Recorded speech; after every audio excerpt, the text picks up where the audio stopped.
the Rainbow Prince. Once upon a time, in India, there lived a beautiful but conceited princess. Her name was Rupanjali. The king and the queen were devoted to her. One day, the queen observed, "It is time to get Rupanjali married. Where will you get a suitable groom for her?" "I will send for my matchmakers," the king replied. "They will find a suitable groom for our lovely princess." The king ordered the messengers to bring portraits of the most handsome princes from different lands. The portraits were brought and displayed in the royal gallery. The king and the queen took Rupanjali to the gallery and left her alone to select her future husband. Rupanjali walked around the gallery, but she was disappointed. She wanted the most handsome prince in the world, and none of them came up to her expectations. The queen asked, "Which one do you like most, Rupanjali?" Rupanjali replied, "Mother, none of them is worthy of my hand."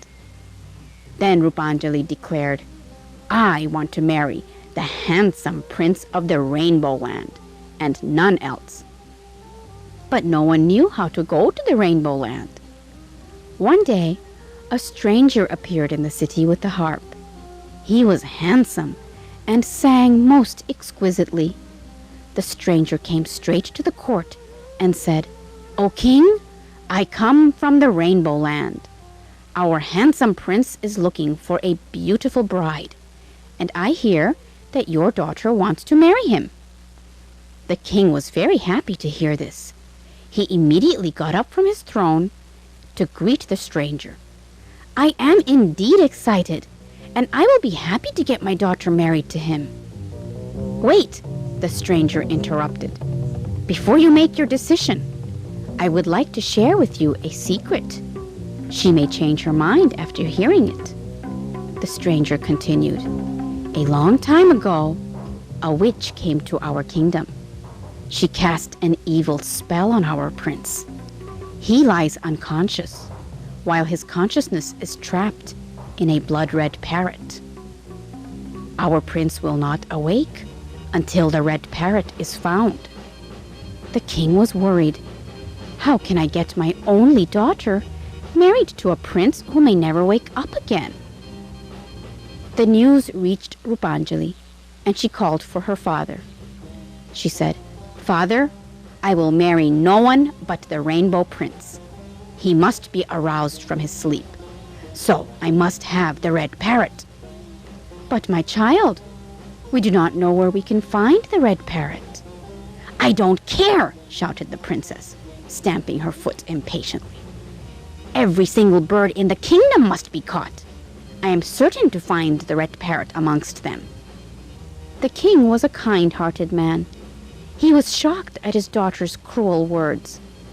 "But we can't do that, my child. It will be cruel to all those birds." This made the princess more angry. She said, "If you love me, father, you will catch all the birds. Give me no excuses." Sadly, the king agreed. Rupanjali further warned, "Remember, not a single bird should escape." Beginning the next day, all the birds from every possible place were captured and brought to the palace. Many died on the way. The nests were all emptied. The happy chirping of the birds no longer filled the morning air. A huge cage was erected close to the royal palace. The frightened cry of the birds could be heard from far away. There were millions of them crowded into the cage. Princess Rupanjali's maid, Nilanjana, was very sad when she heard the cry of the birds. "My poor dears," she exclaimed, "I will go to the princess and plead for you. She may set you free." Nilanjana went to the princess and pleaded, "Oh, kind princess, set the poor birds free. Don't you see how wretched they are?" Rupanjali flew into a rage. she shouted. "How dare you question my actions, you wretched maid?" Nilanjana began to cry. She could not believe that the princess would be so cruel. The princess wanted only to win the Rainbow Prince. Nothing else was important to her. Nilanjana tried again, saying, "Oh, princess, have mercy on the birds. Set them free. You cannot have happiness by making others unhappy." Rupanjali was furious. "You merciful one! You love those birds, don't you?" she fumed. "Yes, princess. My heart goes out to them," said Nilanjana. "Very well, then. You stay with them," Rupanjali shouted vehemently. Then she asked the guards to throw the maid into the bird cage. Nilanjana was taken away by the guards and thrown into the cage. Slowly, night fell, and Nilanjana cried herself to sleep, tired and hungry. In the middle of the night, a red parrot came and sat on Nilanjana's shoulder. "Wake up, Nilanjana, wake up," the parrot said. Nilanjana opened her eyes to find the red parrot speaking to her. "Set me free, Nilanjana," the bird said. "See how the threads have bruised my wings. I can't bear the pain any more. Please help me." Nilanjana gently took the bird in her hands and started to caress him. "Poor little one, how you have suffered," she cried. It was almost dawn. Nilanjana said, "I don't care what happens to me. I will cut the threads and set you free." At that moment, Princess Rupanjali was on her way to the bird cage to see if the red parrot had been caught. From a distance, she saw Nilanjani holding the red parrot. She began to walk faster towards the cage, but Nilanjana opened the window of the cage and was about to set the bird free. Rupanjali shouted, "What are you doing? Don't let the bird go!" But it was too late. The red parrot quickly flew away, and Rupanjali could not catch the bird. Rupanjali was incensed. "You wicked girl! You have set my parrot free! You shall die for this!" Nilanjana said, "Princess, I could not stand his suffering. It would have died if I had not set it free." The maid's tears and pleas were to no avail. "Throw her down from the top of a cliff," Rupanjali ordered. Nilanjana was taken to the top of a cliff to be thrown into the river. Nilanjana prayed to God for mercy. "Please, O Lord, do not let me be punished for doing the right thing," she prayed. The guard pushed her off the cliff, and Nilanjana began to fall. Suddenly, 2 strong hands came out mysteriously and caught her. The next moment, Nilanjana found herself on the hill again. A handsome prince was standing beside her and pleasantly smiling. She thanked him profusely for saving her life. The prince said, "Nilanjana, I am the Rainbow Prince." Nilanjana was thrilled. "Rainbow Prince!" she exclaimed. "Our princess will be delighted to see you. At last she will be able to marry her prince." When they reached the palace, Rupanjali came forward. "Ah, my prince, I have been waiting for you," she declared. "And torturing innocent birds for your selfish ends?" retorted the Rainbow Prince. Then the prince took off his garland and stepped toward Nilanjana. "I am the red parrot, and I belong to you, Nilanjana," he said. Rupanjali desperately shouted, "But she is only a maid! I am the princess you are looking for!" Ignoring Rupanjali, the prince garlanded Nilanjana, saying, "You are my queen. I took the form of the red parrot only to test the worth of the girl that I would choose to marry. Rupanjali is only a princess by birth, but she is cruel," the Rainbow Prince said to Nilanjana. "You are brave, loyal, and a princess by heart, Nilanjana. You glow with an inner beauty. Rupanjali's beauty is only skin deep. Come, let us go to the land of the rainbow." But what happens to the birds? Asked Nilanjana. I have already set them free, Nilanjana. See how happy they are. Then the Rainbow Prince left for the Rainbow Land on a golden chariot. Rupanjali was left behind, a sadder and wiser girl. The king consoled Rupanjali, saying, If you are kind and considerate to others, it will bring you peace and happiness.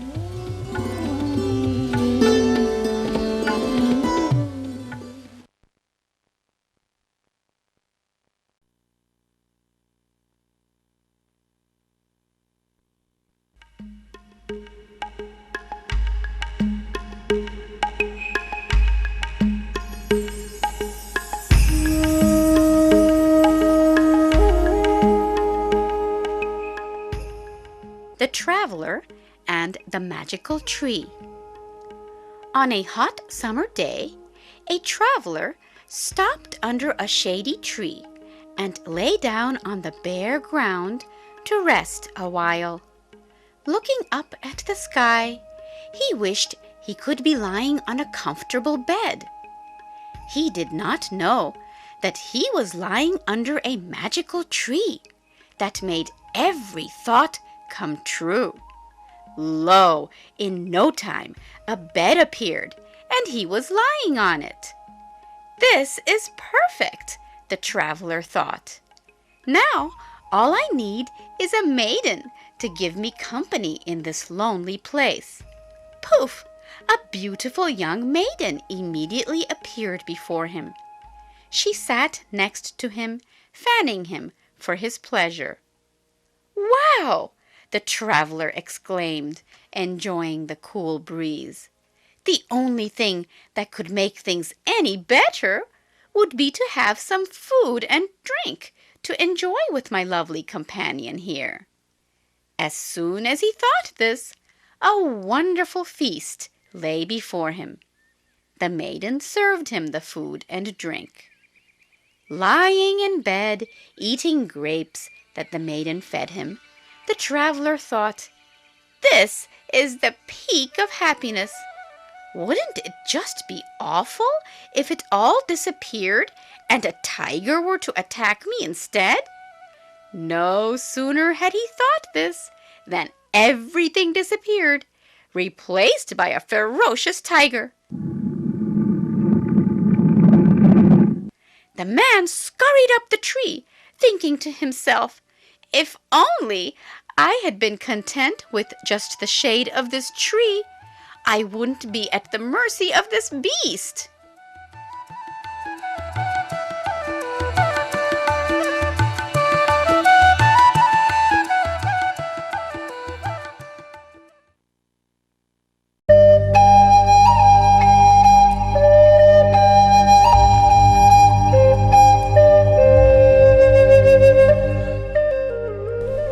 Now, let me see. Who is here? Who are you? Maya. And who are you? Tara. And who am I? Taku. Right. Yeah, you have given me this book to read, right?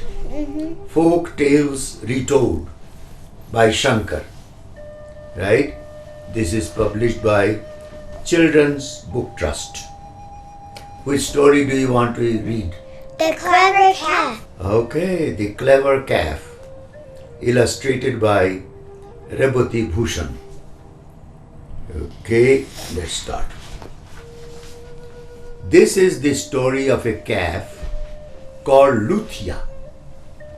She was the prettiest little calf you could imagine, fawn-colored with great clear eyes. In fact, she had all the marks of a future Panch Kalyani cow. Do you know what is Panch Kalyani? Panch means 5. Kalyani means good signs, good things. So she will be doing, or she will be having 5 good qualities. She had rings of white above her hoofs. She had a white crescent mark on her forehead. Everybody liked her and her master was proud of her. The other farm animals loved Luthia and were very kind to her. This was just as well, for she had lost her mother when she was only 12 days old. Dhauli, the white cow, Dhauli is the Hindi word which means white. Dhauli, the white cow, and Shama, another Hindi word, means dark or black. So let's start. Dhauli, the white cow, and Shama, the black one, adopted her as their own, feeding her with their own milk and licking her clean. That's what the mothers do, right? The bullocks, you know the bullocks, they are the ones which plow the land, bullocks. The bullocks, Hira and Moti, that is diamond and pearl, and the big bull, Parbat. Parbat means mountain, were all very kind to her, taking great care of her and guarding her with interest. With everybody so fond of her and no mother to correct her, Luthia became rather naughty. She was full of tricks. She bothered the bullocks when they were resting after a long day's work because they have to plow the land. She disturbed the cows in their sleep by licking their eyes or chewing their ears. Can you imagine? Chewing their ears. Her favorite victim was the big bull, Parbat. She made faces at him, or pulled his tail, or jumped over him when he was asleep. Parbat was as strong as a giant, with a thick neck and red eyes. He got very cross with Luthia, but he was tied strongly in his halter and was helpless against the teasing Luthia. He could only make angry noises and dig the ground with his hoofs while she stood a little way off and laughed at him. She was naughty, all right. Still, Parvat really liked her and sometimes joined in her frolics. All the farm animals went out into the jungle every day to graze except Luthia, who was left at home all alone. It seemed to her that the others were having great fun in the jungle and she too wanted to go and join in. She went to her master and asked him to let her go out with the others, and he agreed. So off she went into the jungle with them. In this jungle, there was a wily fox who said he was the advisor and the best friend of the king of the forest, who is, as you all know, the lion. The fox pretended to represent the lion and wanted all other animals to treat him as king. If anybody showed disrespect, the fox bullied him and stopped him from grazing there. When any animal went to the forest for the first time, the fox expected the animal to go before him, bow down, and pay homage. Since Luthia was going to the jungle for the first time, the old cow Shama warned her about the fox. Shama told her that she should treat him like a real king and be very, very respectful. Is he really the king? Asked Luthia. No, said Shama. He is only a fox and is a great nuisance and trouble to us all. We have to pay homage to him to stop him bothering us. Then I don't see why I should treat him like a king, said Luthia. And I shall not. When they went into the jungle, Luthia saw the fox sitting on a mound of clay, pretending it was a throne. Luthia thought this very funny and couldn't help laughing. Silence! Shouted the fox. Don't you realize, you silly little creature, that you are in the court of a ruler? Stop laughing this instant. Come and touch my feet and apologize. Luthia pretended to be humble. I am sorry, my lord. I didn't know you were so great. I thought you were an ordinary fox. Will you or will you not come and pay homage to the representative of the great king, the lion? Asked the fox. And do you know what Luthia said? She said, I don't think you look anything like a king. You are just a silly fox sitting on a mound of clay. At this, all the other animals there started laughing and jeering at the fox. The fox was taken by surprise and was quite at loss to know what to do. He would have liked to jump at Luthia and attack her, but as she was with all the other bulls and cows, the fox thought he had better not. He went angrily away and swore to be revenged by his disgrace. The fox decided to wait for an opportunity to kill Luthia, but there was no chance, as she was always with the other stronger animals or in the farmyard. One night, he prowled around the farmyard, looking for a way to get in to kill Luthia. But as there was a strong fence all round, he could not get in. Luthia had seen him crouching outside, and she thought she would tease him. Who is there? She asked.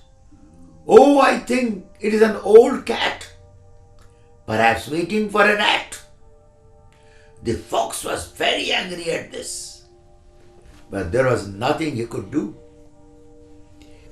Having failed in his attempt to attack her, the fox decided to kill Luthia by cunning.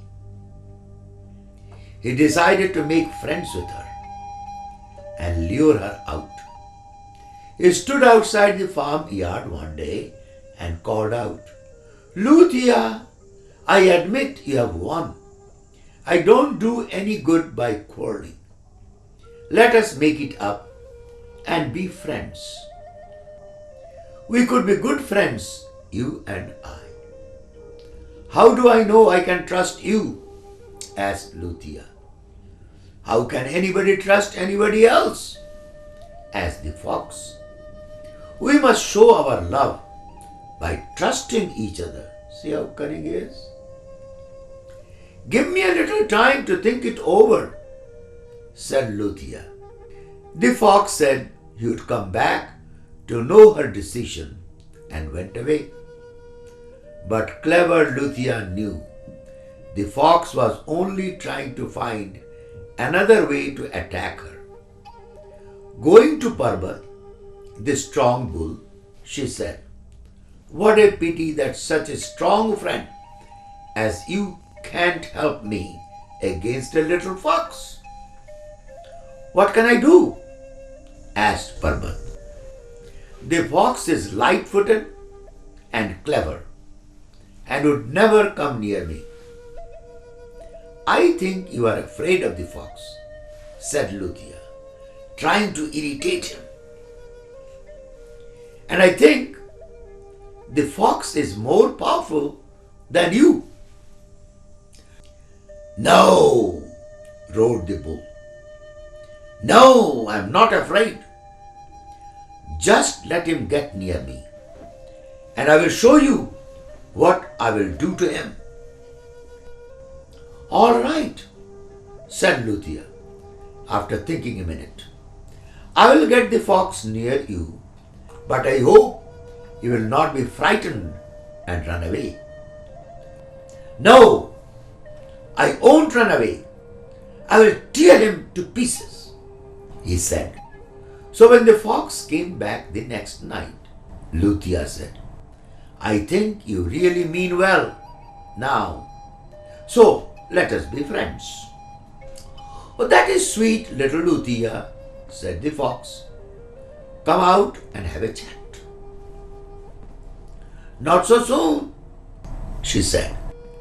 Give me a little more time. Come tomorrow night and wait outside for me.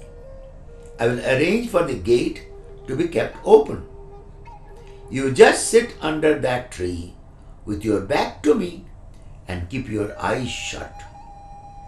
Don't open them until I say, wake up, here comes your friend Luthia. If I see you peeping, I shall take it as cheating and go back.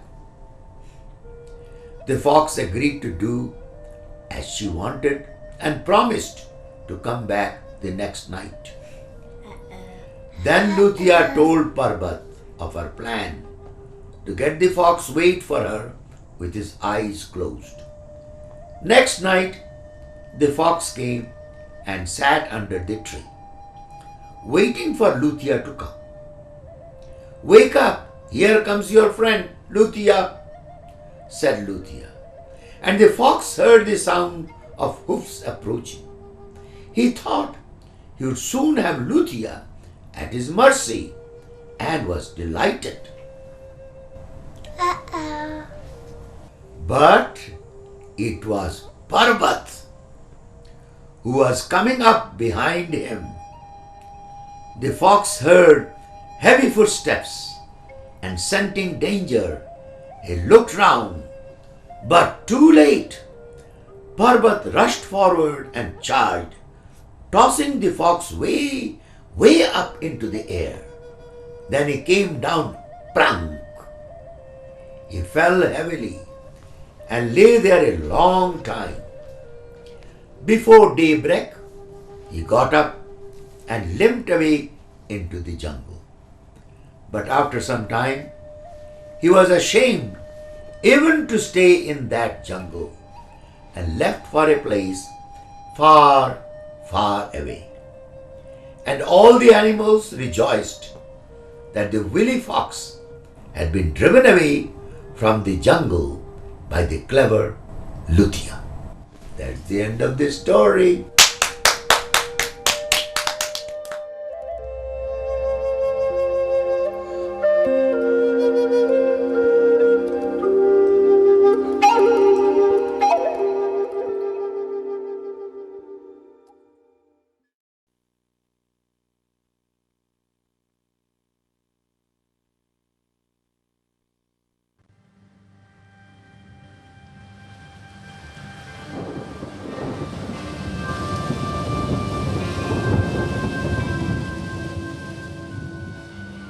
The Brave Little Parrot.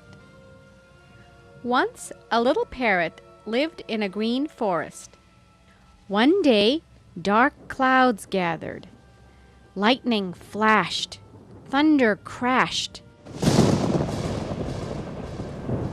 And a dead tree struck by lightning burst into flames. The wind began to blow, and soon bright sparks were leaping from tree to tree. "Fire!" called the little parrot, smelling the smoke. "Fire! Run! Run to the river!" Then, flapping her wings, she flew swiftly toward the safety of the river's shore. After all, she was a bird and could fly away. But as she flew, she saw below her many of the forest's great trees wreathed in flames. She saw that many animals were trapped by the fire, with no way to escape. Suddenly, a desperate idea, a way to save them, came to her. Darting to the river, she called to the animals already gathered safely there. "Elephants, please, fill your trunks with water to spray on the flames. The rest of us can dip our bodies in the river. We can carry water in cupped leaves, too. Let's work together to save the forest and our friends." But the animals huddling on the shore moaned. "There's nothing anyone can do now, little parrot. It's too late." "It's true," coughed the cheetah. "Fast as I am, the flames are faster."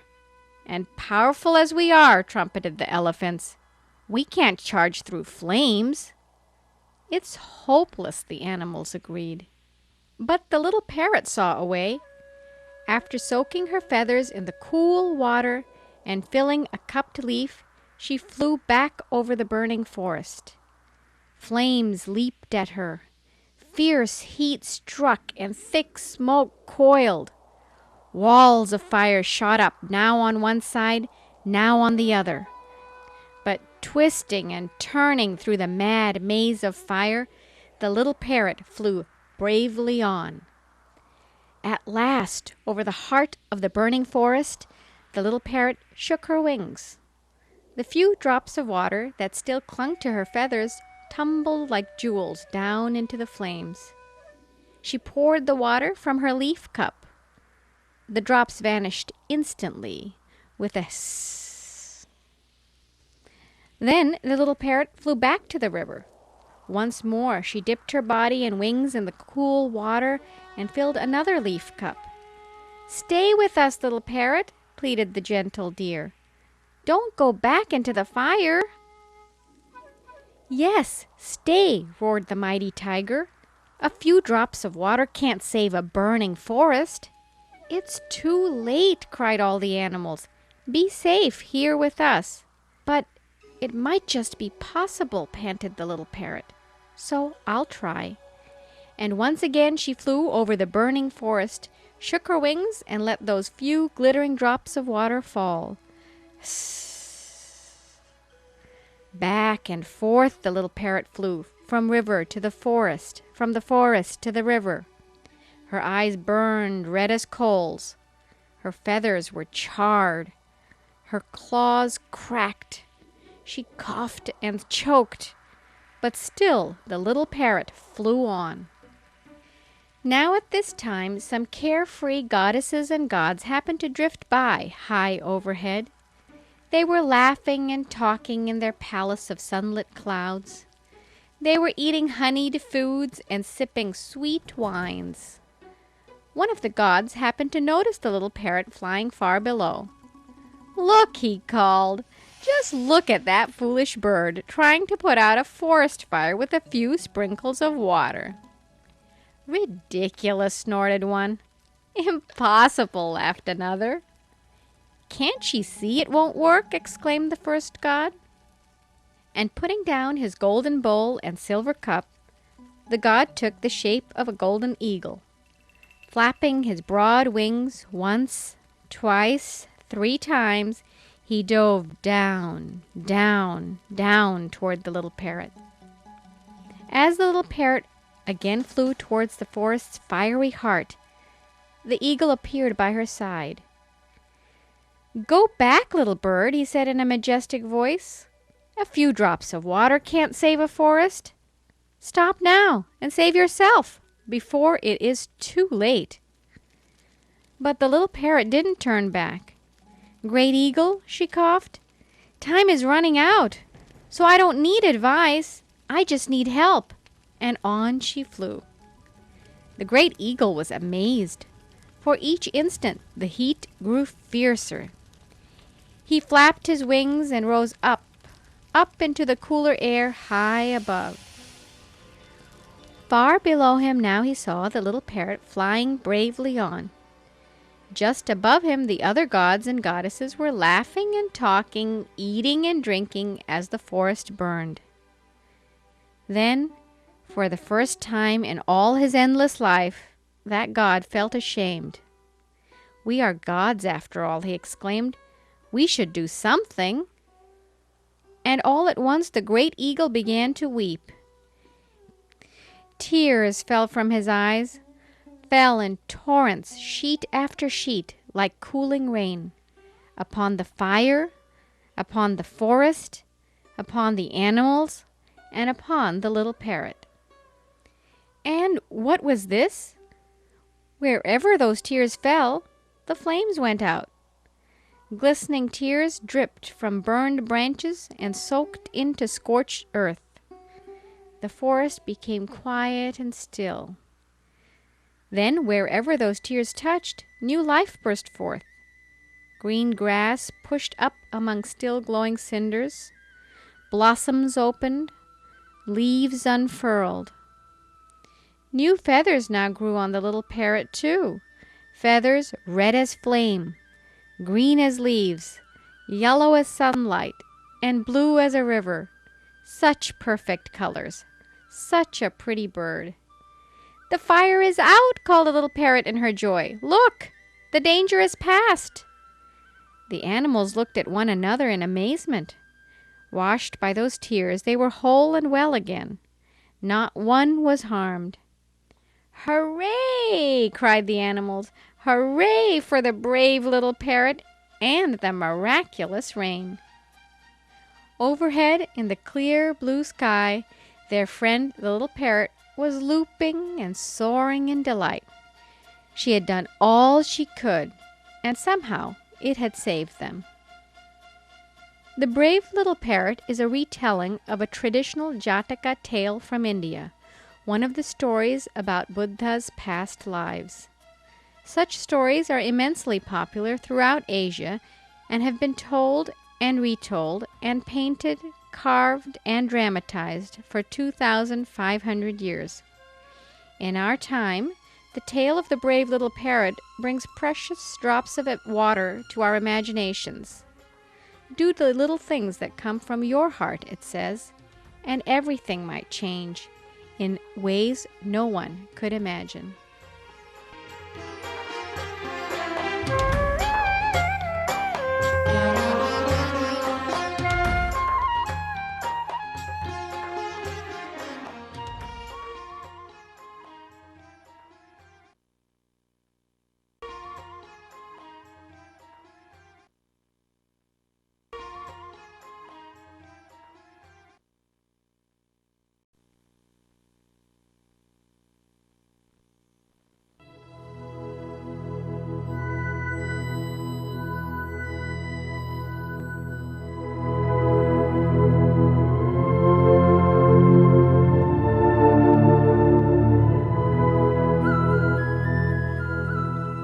The Stonecutter. An Indian folktale retold and illustrated by Pam Newton. A White Bird Book. G.P. Putnam's Sons, New York. Once there was a poor stonecutter who lived in a small hut in the forest on the side of a mountain. Every morning, while the sun was still a yellow ribbon of promise in the eastern sky, the stonecutter picked up his tools and climbed the mountain path until he arrived at a big rock in the side of the mountain. Along the way, trees waved morning greetings and calling birds soared across the mountainside. A tiger, hidden in his cave, yawned and curled up for a nap. Before the stonecutter began to work, he prayed to the mountain spirit for blessing and protection. Then he hammered and chipped and smoothed and polished the building blocks he made from the stones he took out of the mountain. Although he worked hard and his days were long, he never minded until the day he delivered some blocks of stone to repair a wall at the home of a rich man. The stonecutter had never seen such splendor. He looked at the luxury surrounding him and marveled. From then on, the stonecutter spent his days wishing for comfort and his nights dreaming of wealth. It grew harder and harder to be a poor stonecutter. Every morning he climbed the mountain path on feet heavy as stones. One day, as he neared the big rock, he threw down his tools and prayed to the mountain spirit. But this time he cried out for more. His angry demands and cries of discontent shook the forest, scattering the birds into the air. The sleeping tiger, hidden in his cave, rolled over and opened one great golden eye. Deep within the mountain, the spirit heard the stonecutter's cries and decided to grant his prayers. The spirit stilled the trees and calmed the birds and soothed the tiger back to sleep. The stonecutter's heart was filled with hope, so that when he raised his hammer and began to work, he believed his prayers would soon be answered. The next day, as he walked to the city to deliver some blocks of stone, the stonecutter saw a merchant leading camels heaped high with silks and spices for the market. He stood by the side of the road and watched. A stonecutter is nothing compared to a rich merchant, he said, sighing, and squeezed his eyes shut against the dust.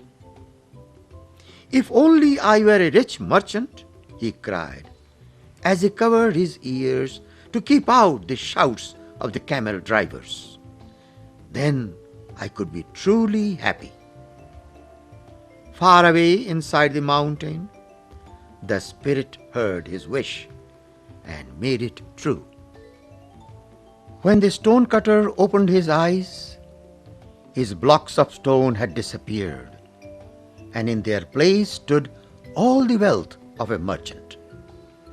He bowed his richly turbaned head and murmured his gratitude. Surrounded by his new wealth, he began his journey to the city to sell his goods. But even a wealthy merchant grows tired and thirsty traveling a long, hot road in the middle of the day. I will stop there for rest and refreshment, the stonecutter said to his camel drivers, pointing at a distant, bright flowered hill. But as his caravan drew closer, the stonecutter could see that it was not a flower-covered hill at all, but a king and his courtiers, clad in petal-bright silks, having a picnic on the hillside. From his camel-high seat, the stonecutter could see just over the cloth screen meant to shield the royal court from the curious eyes of passers-by. When he caught sight of the king sitting on a carpet spread end to end with a feast of delicacies, the stonecutter frowned and shook his head. His own wealth seemed small compared to the king's. A merchant is nothing compared to a king, he he said. If only I were a king, then I could be truly happy. The words were barely spoken when, wonder of wonders, the stonecutter became a king. A servant offered him a tray of sherbets. The sweet pink ices cooled his dry throat.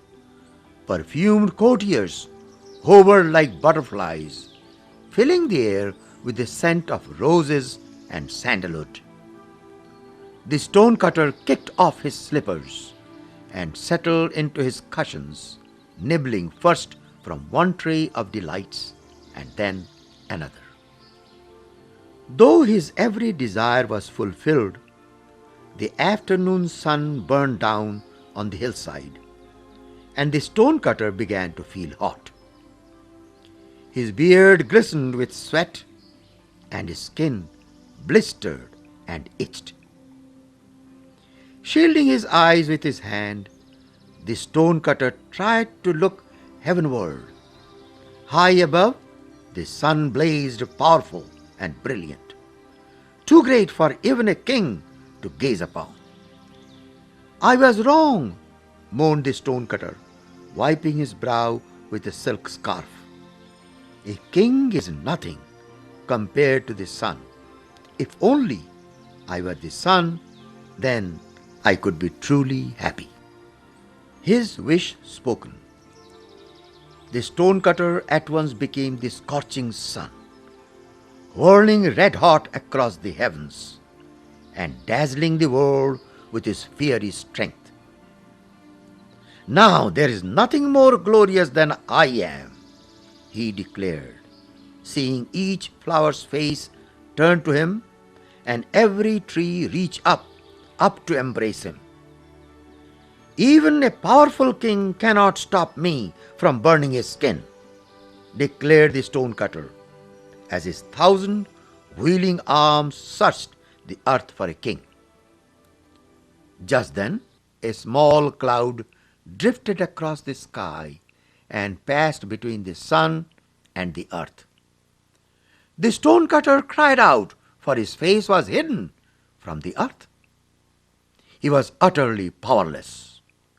I was wrong, he groaned. The sun is nothing compared to a cloud. If only I were a cloud, then I could be truly happy. And so saying, the stonecutter was transformed into a pale gossamer cloud. With the sun scowling at his back, the earth spread below, and the sky all around, he had nothing better in the world to do but float along effortlessly, puffed up with the pride and power of his new position. But not for long. As quickly as the cloud had covered the sun, a wind arrived and swept the cloud away. "Oh!" sobbed the stonecutter, as the wind's icy breath tore him apart. A cloud is nothing compared to the wind. If only I were the wind, then I could be truly happy.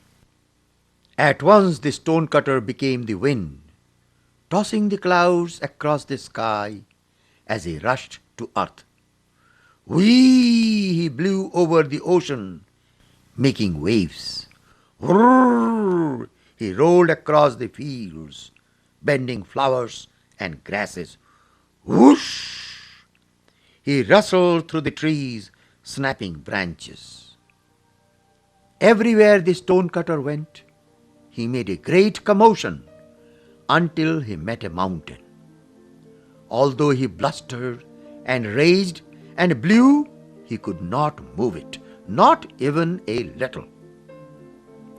The wind is nothing compared to a mountain, huffed the stonecutter. If only I were a mountain, then I could be truly happy. Now, boasted the stonecutter, as once again his wish was granted. A wind cannot move me. A cloud cannot cover me. The sun cannot burn me. A king cannot equal my majesty. And surely a merchant is nothing compared to a mountain. But as he spoke, a man climbed up the side of the mountain. He carried a hammer, and when he began to pound, pound, pound, the stonecutter cried out, "I am the mountain, and there is nothing on earth or in the heavens as powerful as I am." The man continued to hammer and chip and smooth and polish, making building blocks from the stones he took out of the mountain. "Oh!" wailed the stonecutter, "I was wrong. Stone by stone, even a mountain is nothing compared to a stonecutter. If only I were a stonecutter, then I would be truly happy." His wish spoken, he found himself standing on the side of the mountain. He was a stonecutter once again. As he climbed his well-worn path, trees waved, and birds soared and sang. The tiger slumbered in his cave. The stonecutter offered a prayer of thanks to the mountain spirit. A feeling of contentment settled over him. "At last I am happy to be a stonecutter, truly happy." Then he began to hammer and chip and smooth and polish, making building blocks from the stones he took out of the mountain.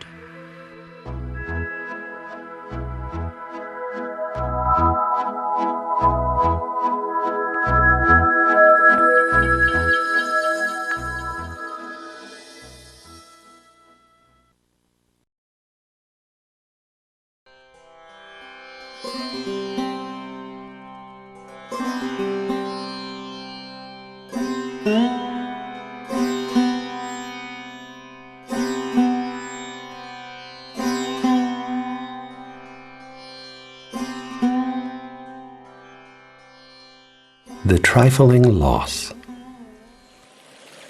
A chill January wind was blowing on the crystal clear water rushing through the Varuna River. Karuna, the queen of Kashi, with her 100 companions, was on her way to bathe. She was going to the Stone Ghat in the Jambak Grove of a solitary village far away from the royal palace. By the decree of the king, the road and the ghat were deserted that morning. The people living in the huts nearby had left. So the riverbank was lonely and somber. Only the cooing of birds was resounding in the Jambak Grove. On that day, the river was turbulent in the blowing, frigid north wind. The enchanted waves glittered in the golden sunlight, flooding the water. The river appeared like a dancing maiden, adorned with 1,000,000 sparkling gems. Abashed, the sweet murmur of the river. Their playful arms was as delicate as lotus stalks, intoxicating the restless river. The laughter and chatter of the frolicking women filled the air, wafting to the sky. When the bathing was done, and when all the women were coming out of the water, the queen said, "Ah, this biting cold is making me shiver all over. Dear friends, light a fire and let me stave off this frigid cold in its warmth." Her companions went into the flower garden to gather twigs and straw. Engrossed in their merrymaking, they were tugging at the branches, when all of a sudden, in a jovial voice, the queen called after them, saying, "All of you, please gather here. See that hut over there? Set it on fire for me, so that I may warm my hands and feet in its heat." Saying which, the queen broke out in uncontrollable laughter. Maliti pleaded, saying in a doleful tone, "What a joke you're making, Queen Mother. Why should we set it on fire? It might belong to a holy man, or a poor man, or even a foreigner. We know nothing at all." Angered, the queen ordered, "Take this bleeding heart out of my sight." Enthralled in making fun, the cruel companions, intoxicated by their youth's passion, set the hut on fire in mad obsession. The dense smoke from the fire was rising to the sky in spirals. In no time it began to roar, scattering bursts of sparks flying around. Hundreds of flaming tongues filled the sky. As if sprouting from the netherworld, there came hordes of flaming serpents, hoods of flame, and swaying in the wind, the roaring serpents leapt into the sky. To the ears of the queen, wrapped in destruction, it was the tune of ruination. The cry of fear stopped the blithe singing of the morning birds, and instead there came the clamor of a band of crows filling the air. The north wind raged, and the fire leapt from hut to hut in frenzied fury. The tongue of annihilation lapped up the small village. The queen, tired of her merrymaking, returned with her 100 companions through the desolate road in that January morning, carrying with her the flames of desire. At that time the king was in his court, seated on his judgment seat, when a band of his homeless subjects came to him to tell him humbly and dolefully and with trepidation the tale of their sorrowful state. The king, red-faced in shame, got up from his seat and left the court. He entered the queen's chamber, and in an unusual time, and said, "My queen, what kind of conduct is this? By what royal right have you burnt the homes of these poor subjects?" Angered, the queen said, "How can you call those homes? Only a few decrepit huts are gone. How much loss is there in the world in that? How much treasure is spent in just one moment of pleasure for the queen?" The king, holding back his anger, said, "I know that as long as you are the queen, you will never understand the loss a poor man suffers from the loss of his hut. But I'll make you feel it in a hard way." At the command of the king, a maid removed the queen's adornments and mercilessly replaced the royal garments, resplendent as the rising sun, with the worn-out garb of a poor beggar woman. While leaving her on the street, the king said, "By begging from door to door, you will raise the money to rebuild all the huts which will burn down to satisfy your short-lived sporting pleasure. I am giving you 1 year, and at its end you, young lady, will return to the royal court, and after bowing to all, you will tell the extent of the loss to the world suffered from the destruction of those old huts."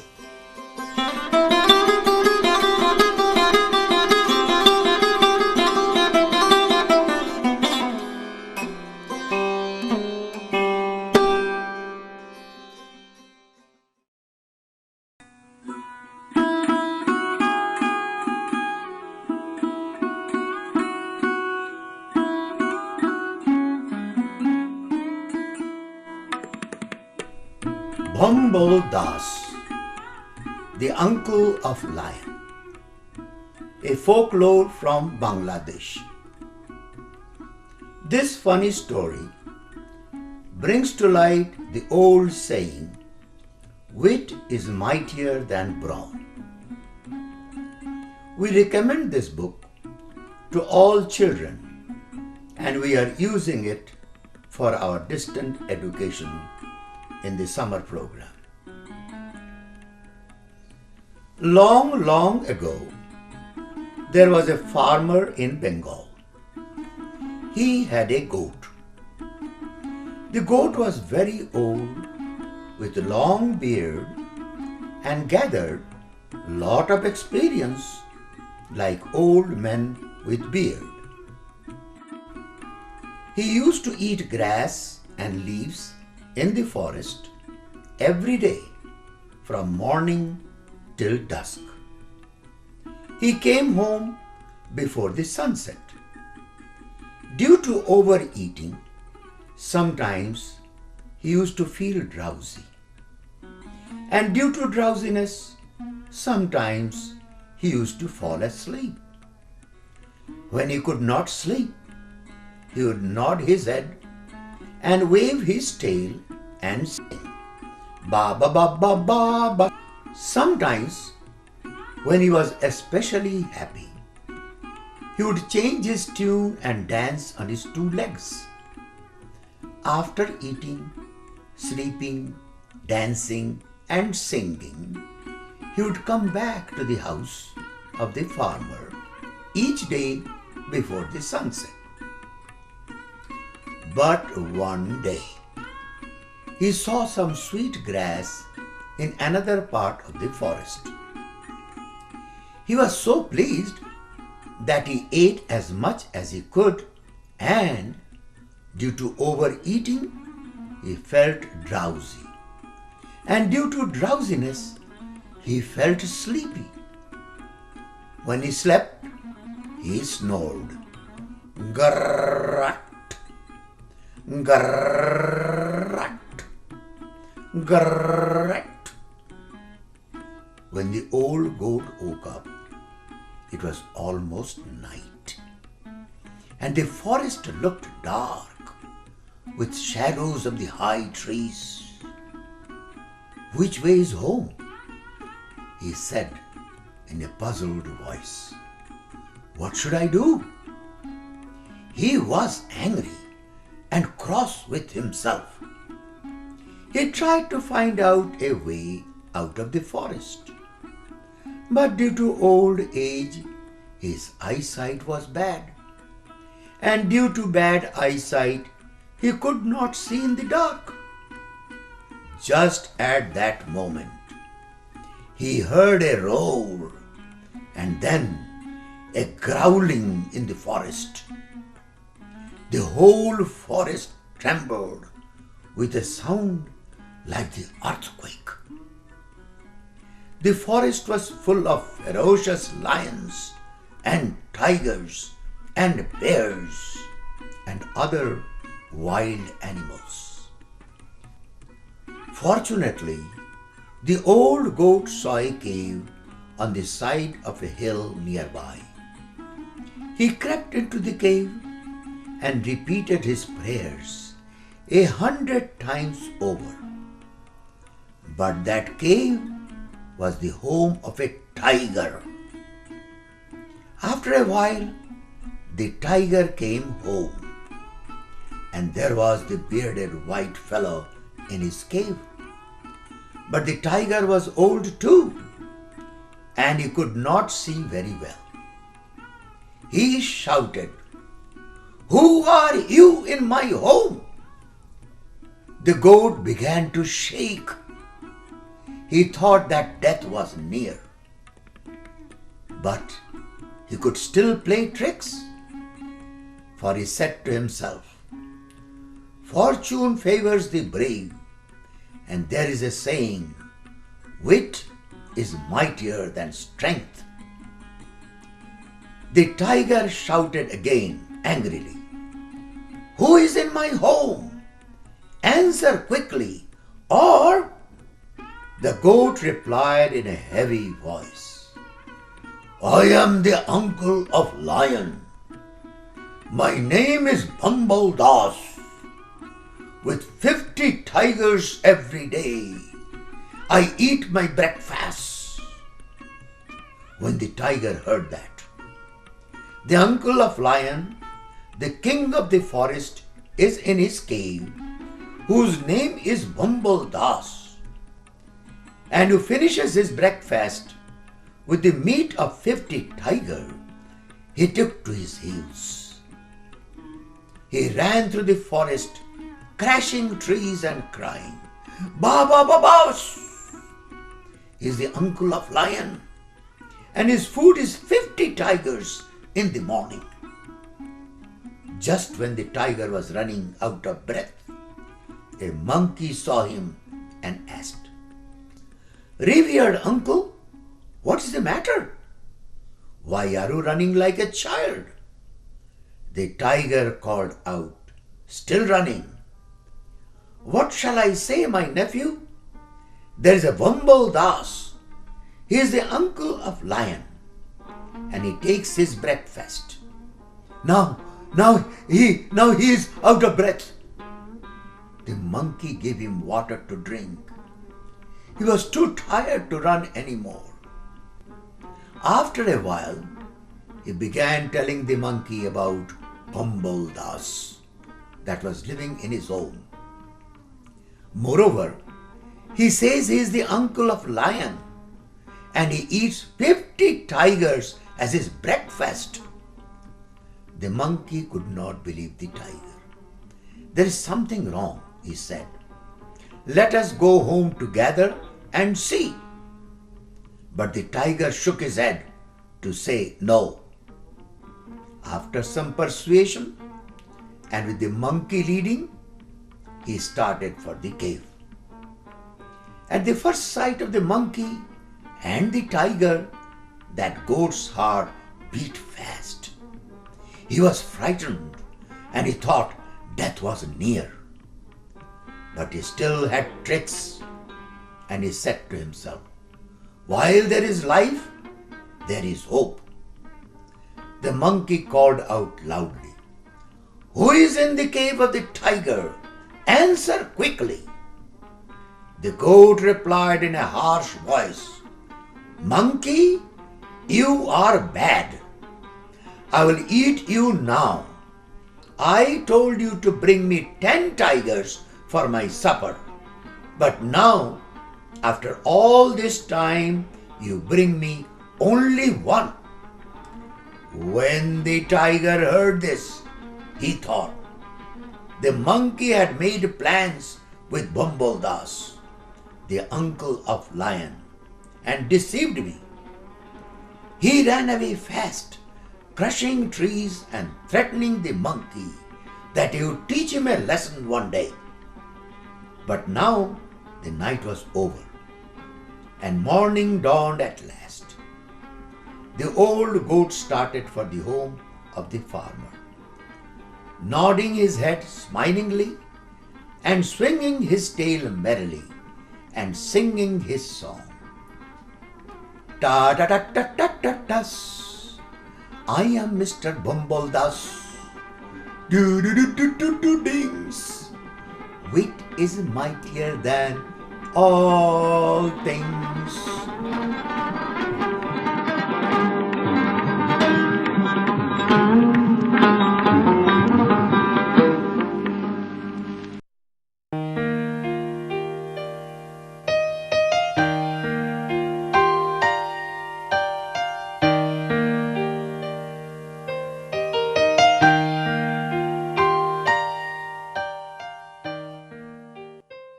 A long time ago, in China, there was a boy named Ping who loved flowers. Anything he planted burst into bloom. Up came flowers, bushes, and even big fruit trees, as if by magic. Everyone in the kingdom loved flowers too. They planted them everywhere, and the air smelled like perfume. The emperor loved birds and animals, but flowers most of all, and he tended his own garden every day. But the emperor was very old. He needed to choose a successor to the throne. Who would his successor be? And how would the emperor choose? Because the emperor loved flowers so much, he decided to let the flowers choose. The next day, a proclamation was issued. All the children in the land were to come to the palace. There they would be given special flower seeds by the emperor. Whoever can show me their best in a year's time, he said, will succeed me to the throne. This news created great excitement throughout the land. Children from all over the country swarmed to the palace to get their flower seeds. All the parents wanted their children to be chosen emperor, and all the children hoped they would be chosen too. When Ping received his seed from the emperor, he was the happiest child of all. He was sure he could grow the most beautiful flower. Ping filled a flower pot with rich soil. He planted the seed in it very carefully. He watered it every day. He couldn't wait to see it sprout, grow, and blossom into a beautiful flower. Day after day passed, but nothing grew in his pot. Ping was very worried. He put new soil into a bigger pot. Then he transferred the seed into the rich black soil. Another 2 months he waited. Still nothing happened. By and by, the whole year passed. Spring came, and all the children put on their best clothes to greet the emperor. They rushed to the palace with their beautiful flowers, eagerly hoping to be chosen. Ping was ashamed of his empty pot. He thought the other children would laugh at him because for once he couldn't get a flower to grow. His clever friend ran by, holding a great big plant. "Ping," he said, "you are not really going to the emperor with an empty pot, are you? Couldn't you grow a great big flower like mine? I have grown lots of flowers better than yours," Ping said. "It is just this seed that won't grow." Ping's father overheard this and said, "You did your best, and your best is good enough to present to the emperor." Holding the empty pot in his hands, Ping went straight away to the palace. The emperor was looking at the flowers slowly, one by one. How beautiful all the flowers were! But the emperor was frowning and did not say a word. Finally, he came to Ping. Ping hung his head in shame, expecting to be punished. The emperor asked him, "Why did you bring an empty pot?" Ping started to cry and replied, "I planted the seed you gave me, and I watered it every day, but it didn't sprout. I put it in a better pot with better soil, but still it didn't sprout. I tended it all year long, but nothing grew. So today I had to bring an empty pot without a flower. It was the best I could do. When the emperor heard these words, a smile slowly spread over his face. He put his arm around Pink. Then he exclaimed to one and all, I have found him! I have found the one person worthy of being emperor. Where you got your seeds from, I do not know, for the seeds I gave you had all been cooked, so it was impossible for any of them to grow. I admire Pink's great courage to appear before me with the empty truth, and now I reward him with my entire kingdom and make him emperor of all the land.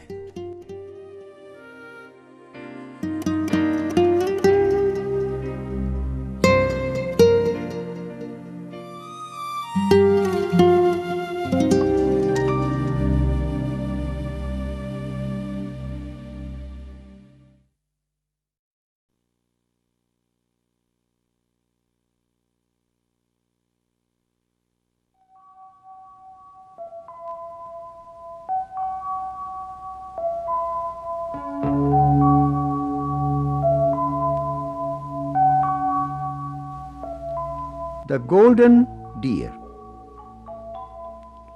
In the long ago days, they say, the Buddha, the Holy One, came to earth many times in many shapes. In India, he came once to the holy city of Benares as a golden deer. This is his story. Benares had a king who loved to hunt and who ate meat 3 times a day. Every day he ordered people to go hunting with him. The people thought, this king of ours keeps us from doing our work. Why don't ye drive herds of deer inside the walls of the king's park? There he can hunt without troubling us. They sowed grass and made a pool of fresh water in the king's park. Then they went into the forest armed with sticks and swords and spears. Making a great din, they drove a herd of deer into the park and shut the gate. The frightened deer could not resist. The people went in a crowd to the king's palace. Sire, they said, your hunting puts a stop to our work. Your huntsmen, your horses, and your hounds trample and crush our fields of grain. Now we have filled your park with deer. Hunt in the park. The king agreed. He then came and looked at the deer. The leader had a golden coat and was known as the banyan deer. The quiet eyes of the banyan deer glinted like deep pools warmed with sun. His horns gleamed like slender branches among the leaves of the trees. While his herd cropped tender leaves and thick grass, banyan deer had always stood watch, scenting the wind for danger. But when men came from all sides to capture the herd, the banyan deer was helpless. He could only go with his herd into captivity. All the deer were at the mercy of the king. The king saw the golden deer and said to his cook, you and I shall hunt within the walls of this park. Each day one of us will shoot until a deer has been killed for the feasting in my palace. But spare that golden deer. It is too beautiful to be killed. The king and the cook took turns to kill one deer each day. As soon as the deer saw them, they would run all directions, and many were wounded. At last the banyan deer called the herds together and said, "We cannot escape, but let one of us be chosen by lot each day.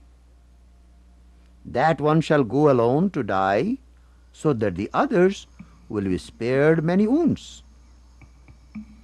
This plan seemed good to all. By the gate in the wall lay a flat stone. Each day a deer was chosen who will go and bow his head on the stone and wait it to be killed. One day the lot fell to a young doe. She went to Banyan Deer and said, "Lord, I will soon give birth to a fawn. Save me. If I die now, my little one will die before it has a chance to live." The Banyan Deer was moved and spoke, "I'll take your place." He went to the stone and willingly bowed his head. When the cook found him, he went off to tell the king. The king came at once. He laid his hand on the deer's head and said with a loving voice, "You are safe, O golden one, you shall live." Then the deer spoke with a human voice, soft and clear. "Lord, I have come in the place of a doe whose little one is not yet born." When the king heard these words, tears filled his eyes and said, "I will never kill an animal again as long as I live or eat their meat. All animals of my kingdom will now be protected." Finally, the banyan deer said, "Great king, walk in goodness and justice to all your people as long as you live." A few days more he stayed in the park, preaching and teaching in a human voice, and then with his herd he passed into the forest again. Before long the farmers came to the king, complaining that the deer are eating the crops. "Begone," said the king. "Not a man in my kingdom may harm the deer. I will not break my promise." When this came to the ears of the banyan deer, he called the herds together and said, "From now on you shall not eat the crops." Then he sent a message to the people saying, "From this day onward, no deer will touch your crops as long as the boundaries of the crop field are marked with tied up leaves." And never was a deer known to trespass on a marked field. As time rolled on, Buddha took many births until he came to the earth as human. His first preaching was in Sarnath, near Banaras. Today we'll be able to see a deer park made near the place where he preached. This story is based on Jataka tales, originally written in Pali, ancient language of India, during the time of Buddha. For video adaptation, part of the story is modified. The original story was retold by Margaret Hodges, Professor Emerita of the University of Pittsburgh.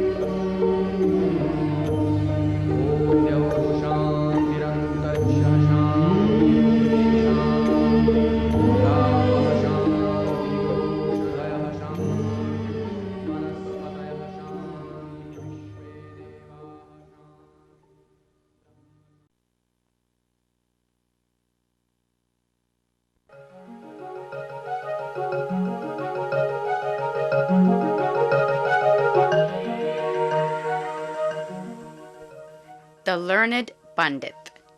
One day, several men were crossing the river on a ferry boat. One of them was a learned pandit. The Pandit decided to discuss the Hindu scriptures with a fellow passenger in order to pass the time and show off his knowledge. So he turned to one of them and began, "I presume you have read the Upanishad?" The passenger humbly replied, "No, sir, I have not." "You didn't?" said the Pandit in surprise. "A quarter of your life has been wasted." "But then, you must have read the Shastras," the Pandit continued. "No, sir, I can't say that I have," the passenger replied, feeling quite distressed.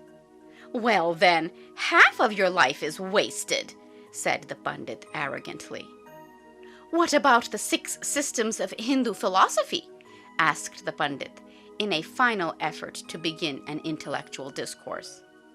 "I am afraid I haven't even heard of them, sir," the passenger replied. "Not heard of them? Then, my friend, 3/4 of your life is wasted." Just as the Pandit said this, he found the boat suddenly began to pitch in increasingly violent waves.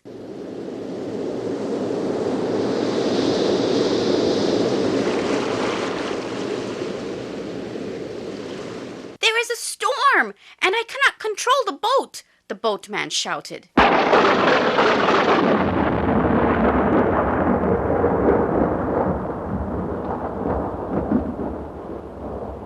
"It is going to capsize!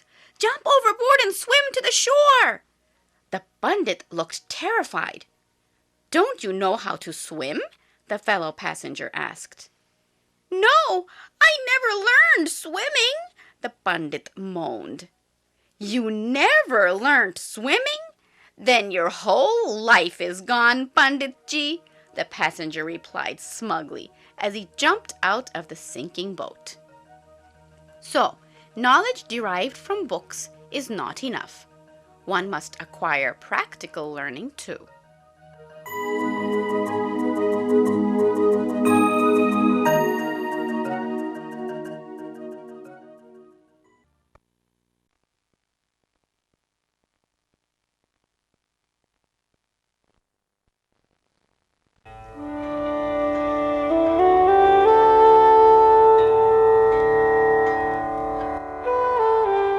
There was once a wise and holy man in India, a Brahmin.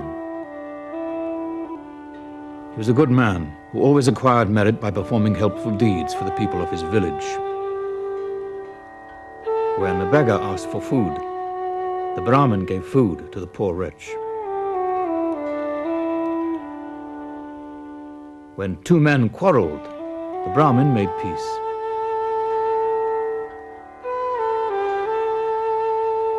When a villager required counseling, the Brahmin consulted the heavens and gave advice that rang true. If you were to ask the Brahmin why he always performed good deeds, he would reply, "Because that is my duty. My duty is to ease suffering through compassion. It is my responsibility to fulfill my duty."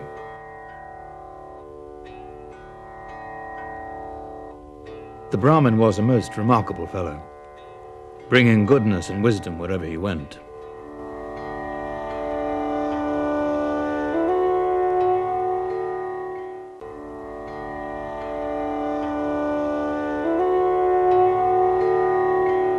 One day, the Brahmin heard sobbing from under the shadow of a mango tree. He went to see who it was that cried.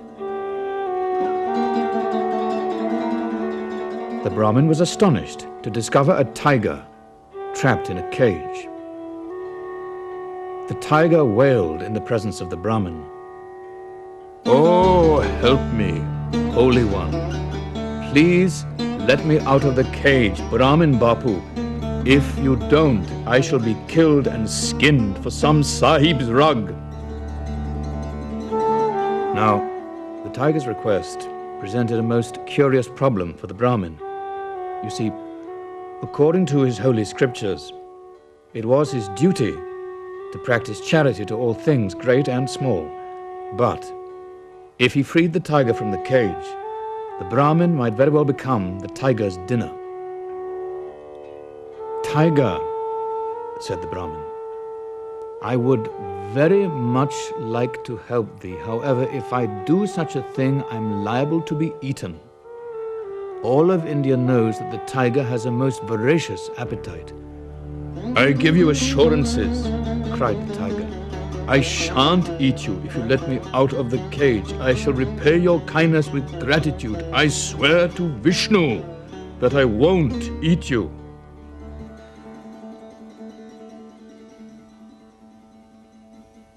The Brahmin hesitated for a moment.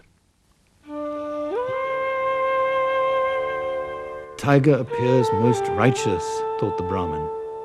"He is in dire straits, and I must assist him." "Tiger," said the Brahmin, "the hand of friendship shall avert the cage of calamity. I shall set you free." With that, the Brahmin opened the door to the cage. The tiger immediately bounded out of his confinement and pounced on the unsuspecting Brahmin. He quickly wrestled the holy man to the ground and took hold of his throat. "What a fool thou art, Brahmin!" he roared loudly. "You believed that drivel about repaying your kindness with my gratitude? Even an imbecile knows that the tiger never lets his dinner walk away." The Brahmin was petrified. "Mine end is here," he thought. "Oh, tiger," said the Brahmin, "I was kind enough to give you your freedom. Thou repayest my freedom thus? Surely this is not a just reward." "What would you have me do?" replied the tiger. "It is my duty to sup on your bones. Do you expect me to forget my appetite because it is not just?" "In a manner of speaking, yes," the Brahmin said with a shiver. "Brahmin, you are more foolish than I thought," said the tiger. "It is not the way of the world." "But I shall give you a chance," continued the tiger.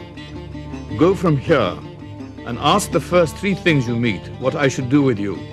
Then return to me with the answers, and I will follow the advice."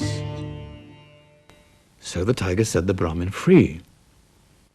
As the Brahmin shook the dust from his robe, the tiger warned him, "Remember the first 3 things you meet, and return quickly, for I am getting hungrier by the minute. Do not make me come searching for you."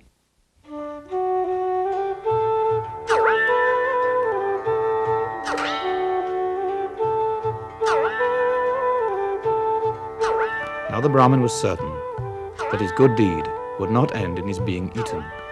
It would not be just. So he set his face, serene and untroubled, towards the task at hand.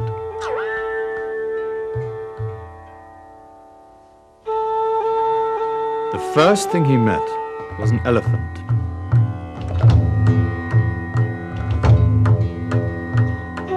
Obeying the tiger's command to the letter, he told the elephant of his ordeal.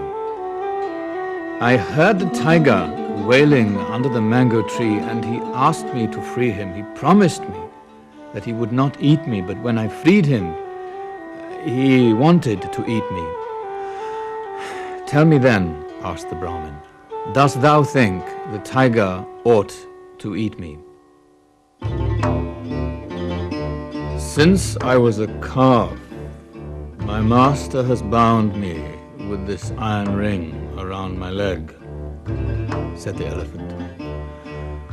"I can go nowhere I want because he keeps me chained. When my master rides me, he beats my back with a cane so that I will walk faster. I am a miserable servant to his every order."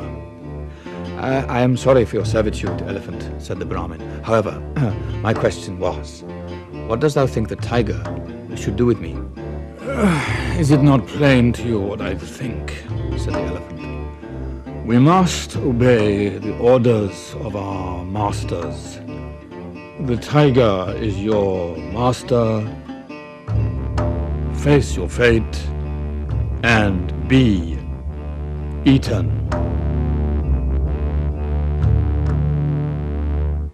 The elephant's answer deeply troubled the Brahmin and made him sad of heart.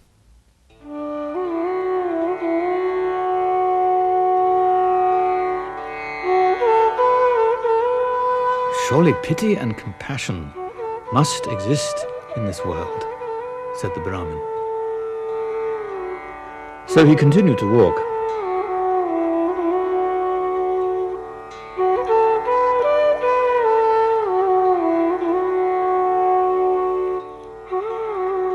The next thing the Brahmin encountered was the peepal tree.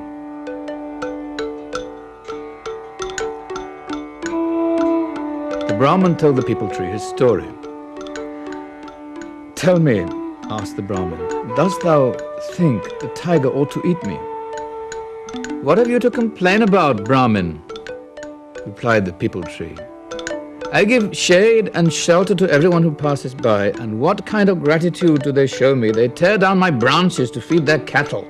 I am appalled by the way thou art abused, said the Brahmin. But what about my predicament?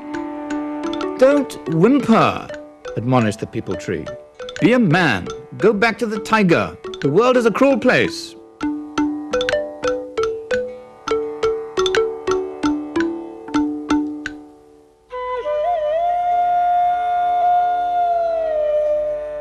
The Brahmin was astonished by the peepal tree's point of view. He grew greatly saddened. But all was not lost. He saw a water buffalo in a field turning the wheel for a well. The Brahmin told the water buffalo his story. Tell me, asked the Brahmin, dost thou think the tiger ought to eat me? You are a fool to expect gratitude, said the water buffalo. Look at me in my life. When I once gave milk, they fed me tender cottonseed and delicious oil cake. But now that I'm dry, they yoke me here and give me garbage to eat. Is that gratitude? There's no gratitude in this world. Go to your tiger. In his jaws awaits his only gratitude for you, Brahmin.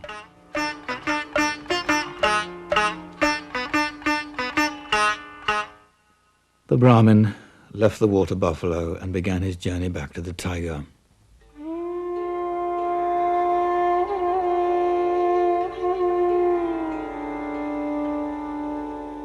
The first 3 things he saw testified that he was to be the tiger's dinner.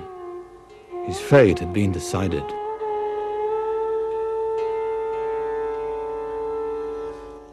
Surely his life had been for naught, the Brahmin thought as he walked.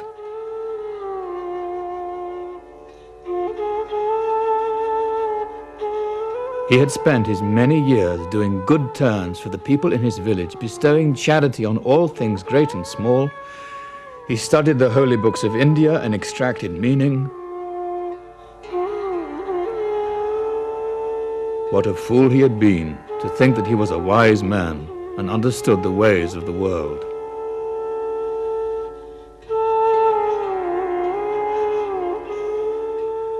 I'm nothing more than the tiger's dinner, said the Brahmin with pain and suffering in his voice. Excuse me, Holy One, said a voice from behind the Brahmin. What is this you speak about? You want to eat the tiger for dinner? The Brahmin turned to see who it was that spoke to him. There he saw a jackal. No, said the Brahmin, I do not want to eat the tiger for dinner. The tiger will eat me for dinner. But that is strange, said the jackal. Does not the tiger know that the meat of the holy men is always tough and full of gristle? That is beside the point, the Brahmin said sadly. I freed the tiger from a cage, and now he wants to eat me. That is most problematical, said the jackal. But tell me, Holy One, why did you free him from the cage? The Brahmin was getting weary of this jackal and all his questions. Before I let the tiger out of the cage, he promised that he would not eat me, said the Brahmin. Brahmin Bapu, said the jackal, scratching his head. This is most confusing to me. I must sit down and decipher this conundrum. The jackal sat on the road to think. He crossed his legs and put his chin in his paws.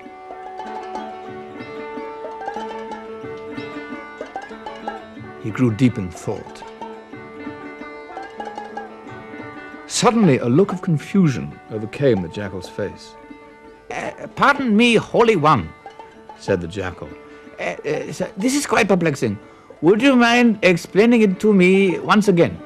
So the Brahmin again told the story of the tiger in the cage, and how he freed the beast.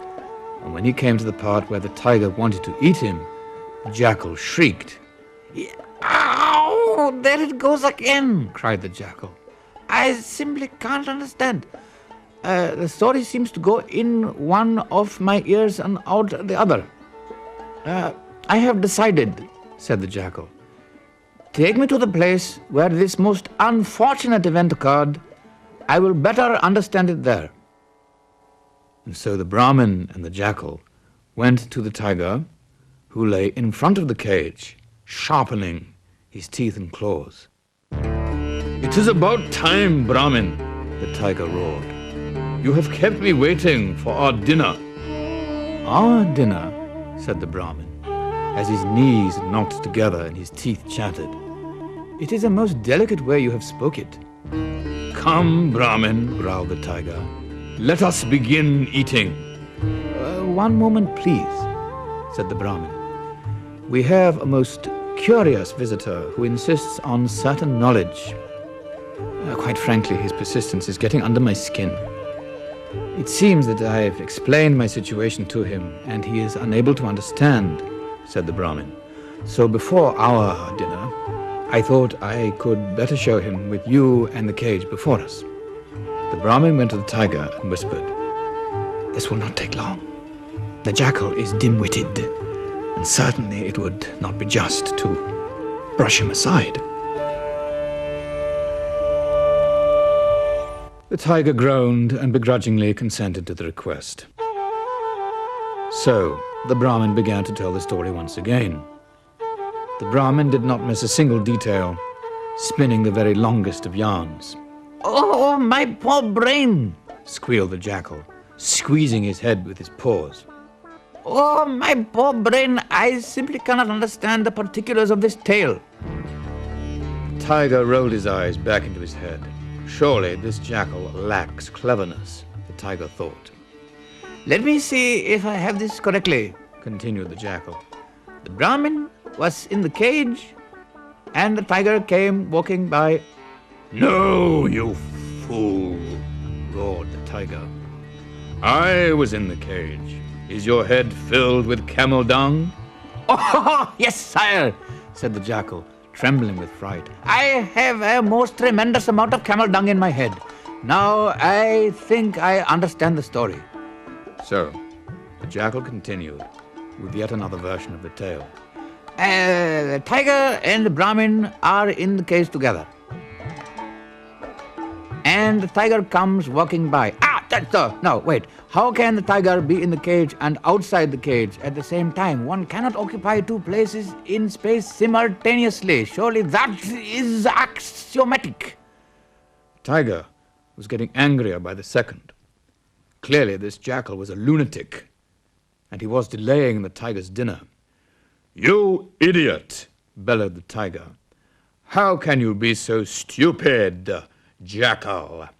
Don't mind me, sire, said the jackal to the tiger. Begin your dinner, for I shall never understand. Yes, you will understand, the tiger raged. I will make you understand. Look, here at me.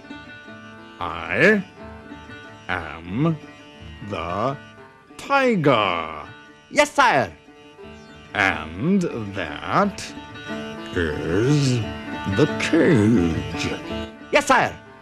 I was in the cage, said the tiger. understand? Yes, sir. I mean, no, sir. What do you mean, sir? I mean, I was in the cage, said the tiger.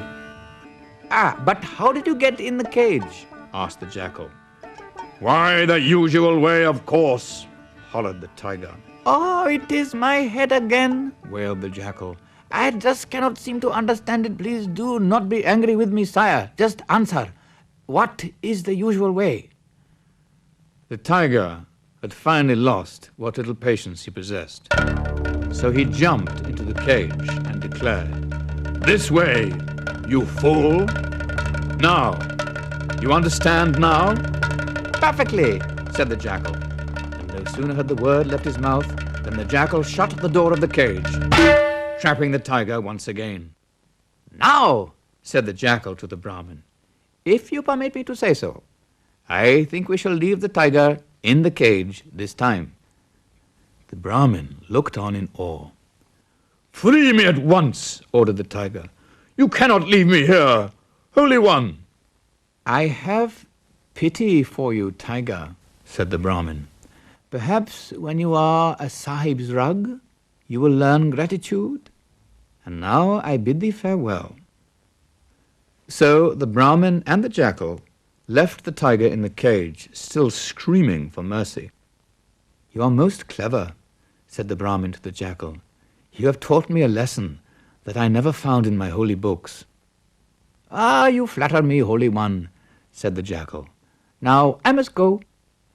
And with that, the jackal left the Brahmin and scampered down the road out of the village.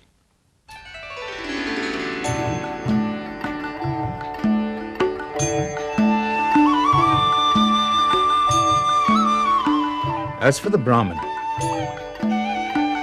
he continued studying the Holy Scriptures and acquiring merit by helping all things, great and small.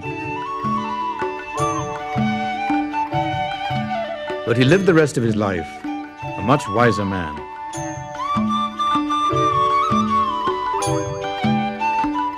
As a result of the cleverness of the jackal and the deceit of the tiger, the Brahmin had learned the ways of the world.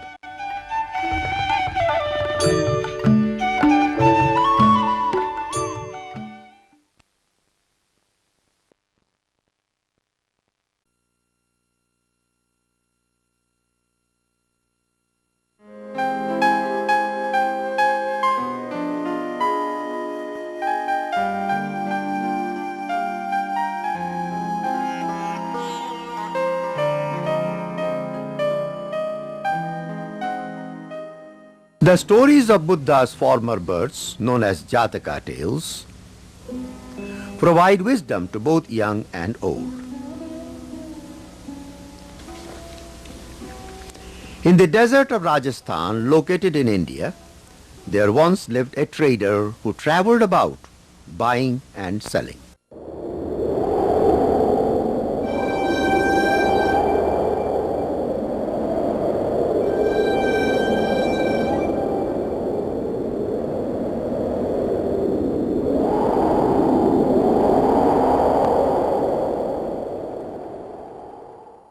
He had 500 carts, which he loaded with goods and supplies of wood and water for his drivers and oxen.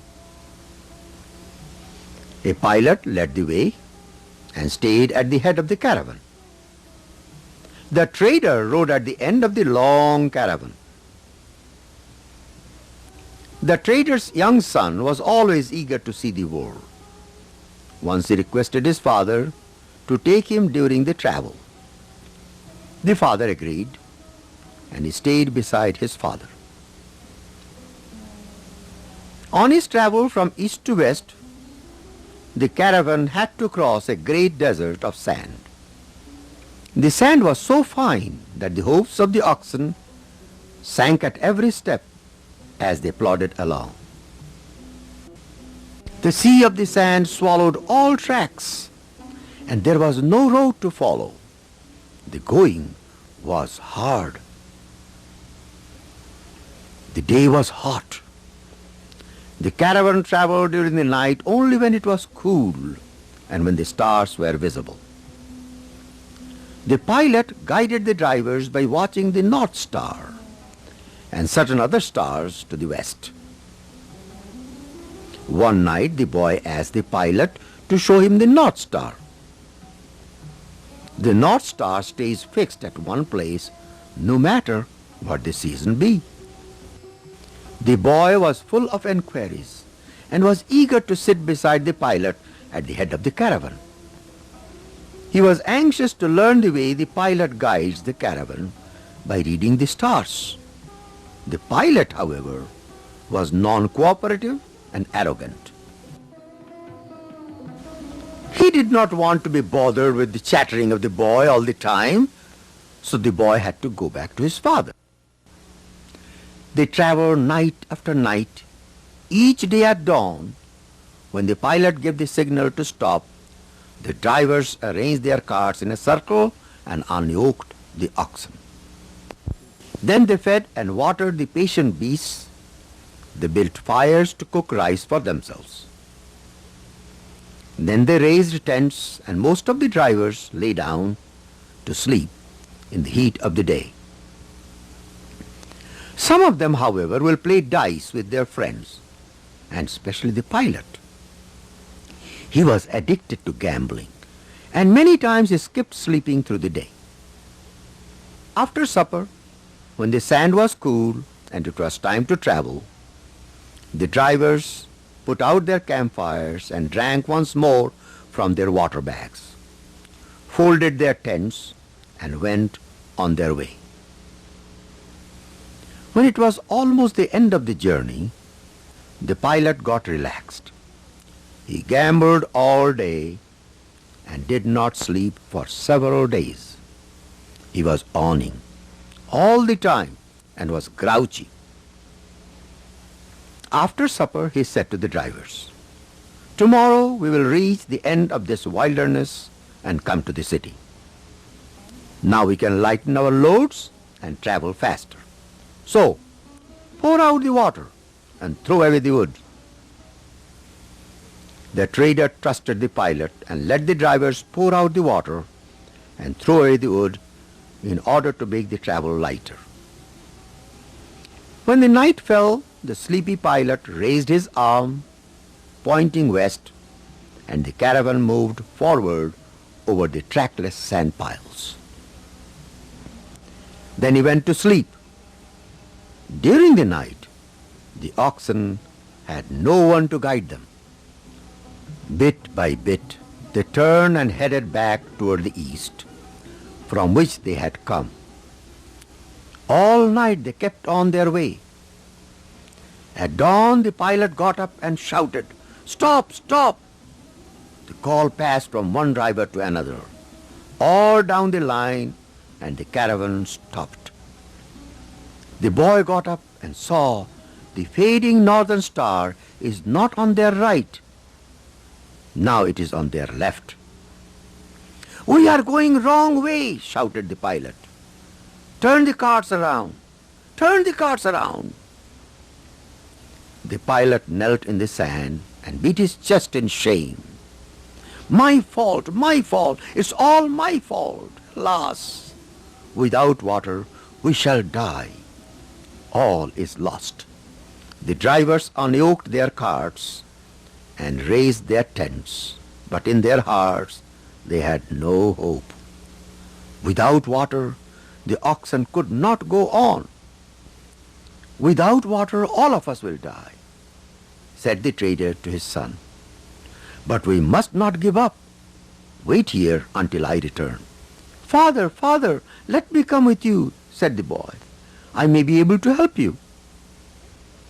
In the cool of the early morning, they set off together on foot, searching here and there among the sloping waves of sand.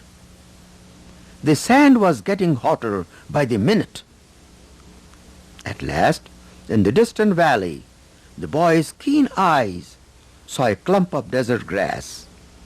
"Father, there must be water under the grass," the boy shouted. "True, my son," the trader replied. "Turn to the carts and tell the strong and best men to come. Tell them to bring spades." In the fiery sun, the boy ran all the way to the caravan. With the thirsty lips, he gave his father's message. Men came and started to dig on the spot where the grass grew. They went deep. The sand was getting harder, but there was no trace of water. In the deep hole, the drivers sweated. Their mouths were pursed with thirst. Then the spade struck a rock. "So this is our reward," cried the men.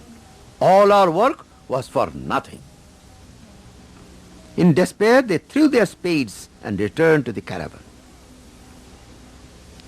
The boy went down into the hole and listened carefully. Then he shouted, "Father, I hear the water flowing under the rock." Then he ran to get a sledgehammer from the caravan. When he came back to the hole, his feet were burned by the heat of the sun. His father was too weak to lift the heavy tool. The boy went down into the hole with the hammer and struck it with all his strength. Men were curious as what was going on, but the boy was confident and continued to strike the stone. He was getting tired, and before he was ready to quit, he gave his last blow. Suddenly the rock split in two, and a stream of water gushed out. The water rose in the hole so fast that the boy had barely time to climb out before the well was full. From that well the oxen drank. All the men drank and bathed in the fresh, cool water. They chopped up spare axles and yokes from their carts and built fires to cook their rice. The boy raised a flag by the well so that other thirsty travelers could find it. The pilot said to him, "Come and sit by me. Tonight I'll teach you to follow the stars." And when the sun had set, the boy took his place at the head of the caravan as they went on toward their journey's end. There the trader and his son told the story. And when they had sold their goods and returned home, they told it again, so that ever after, in all that desert country, the boy was remembered as the finder of the well and the breaker of the rock from which came water in a wilderness of sand.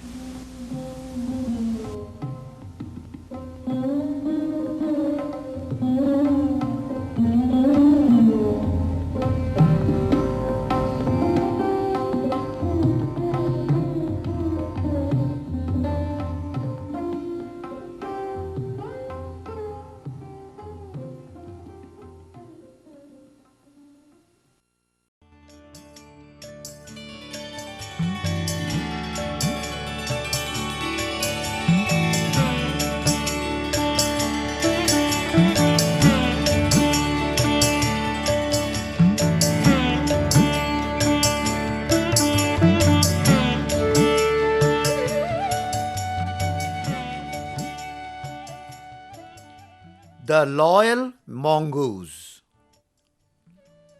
Once there was a farmer who lived with his wife at the far end of a village. They had a little son, and they loved him very much.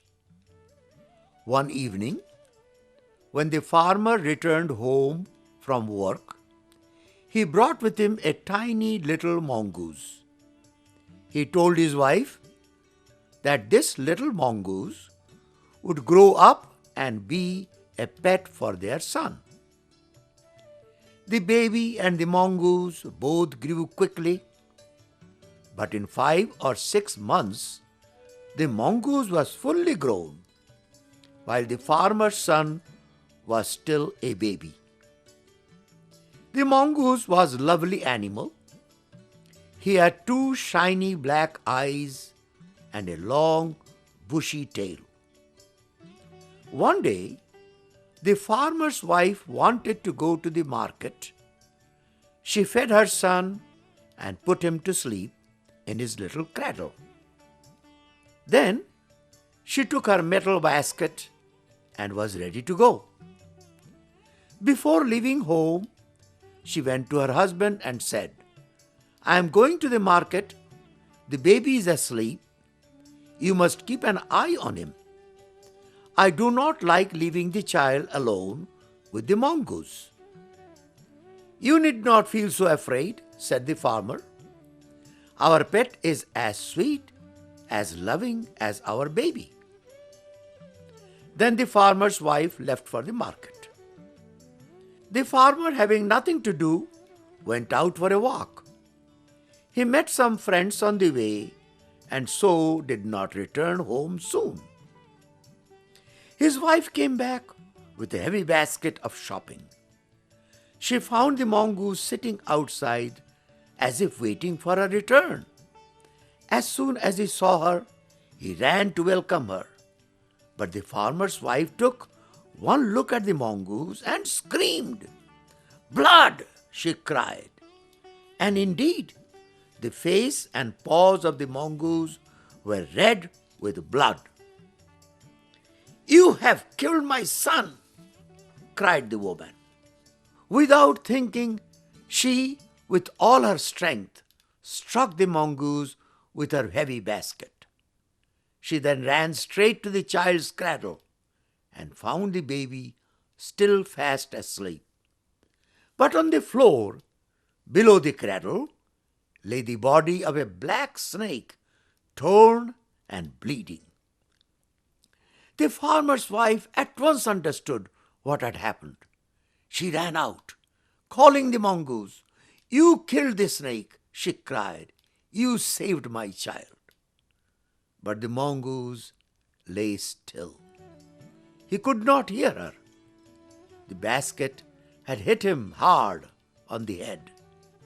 The farmer's wife now felt very sorry that she had acted so hastily. With tears in her eyes, she bent down and looked at the mongoose. To her great sorrow, she found that he was dead. What's the moral? Think twice before acting.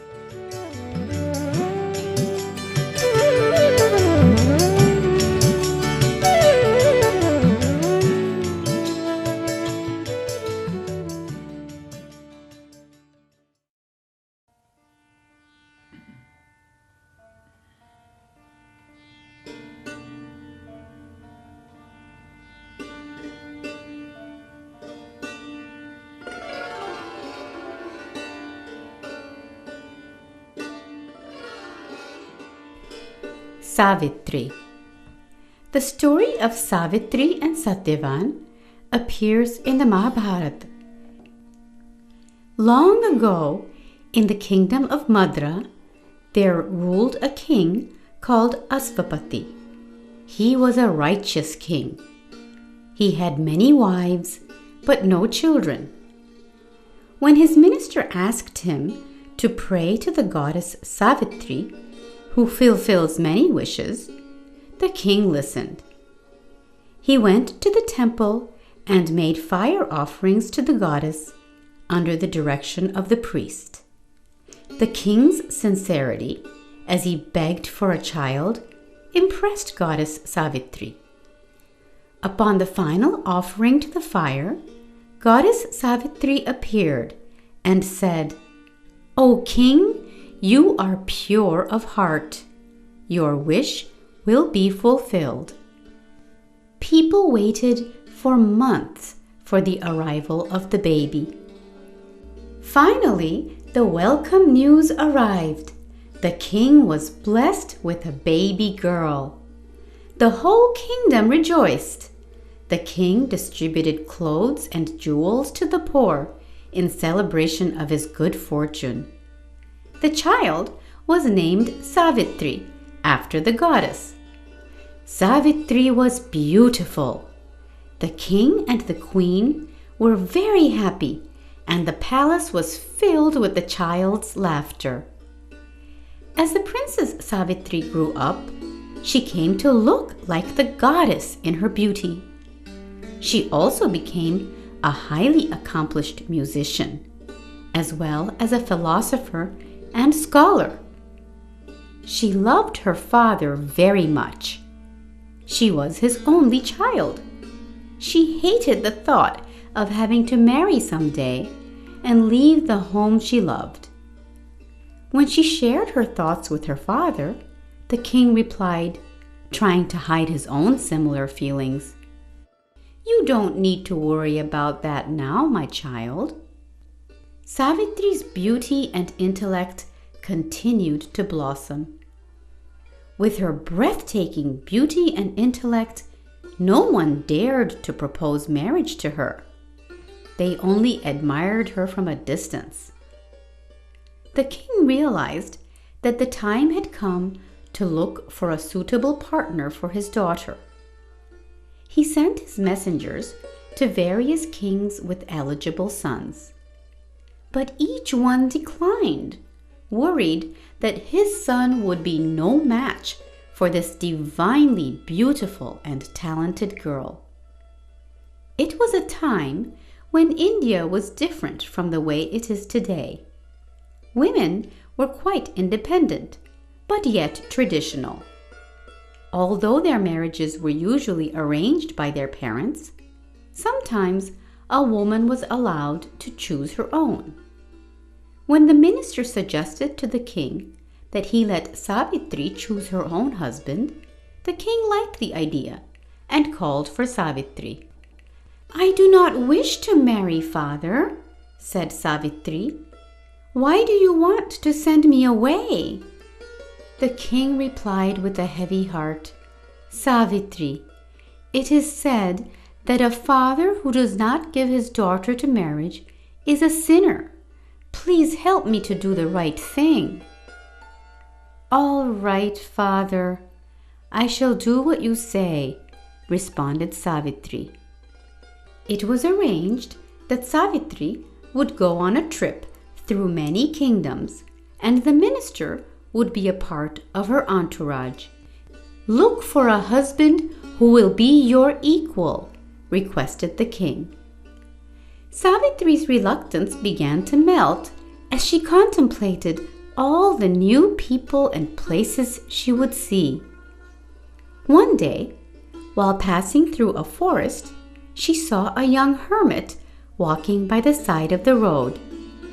Savitri's eyes fell on the young man's face, and she found herself drawn to him.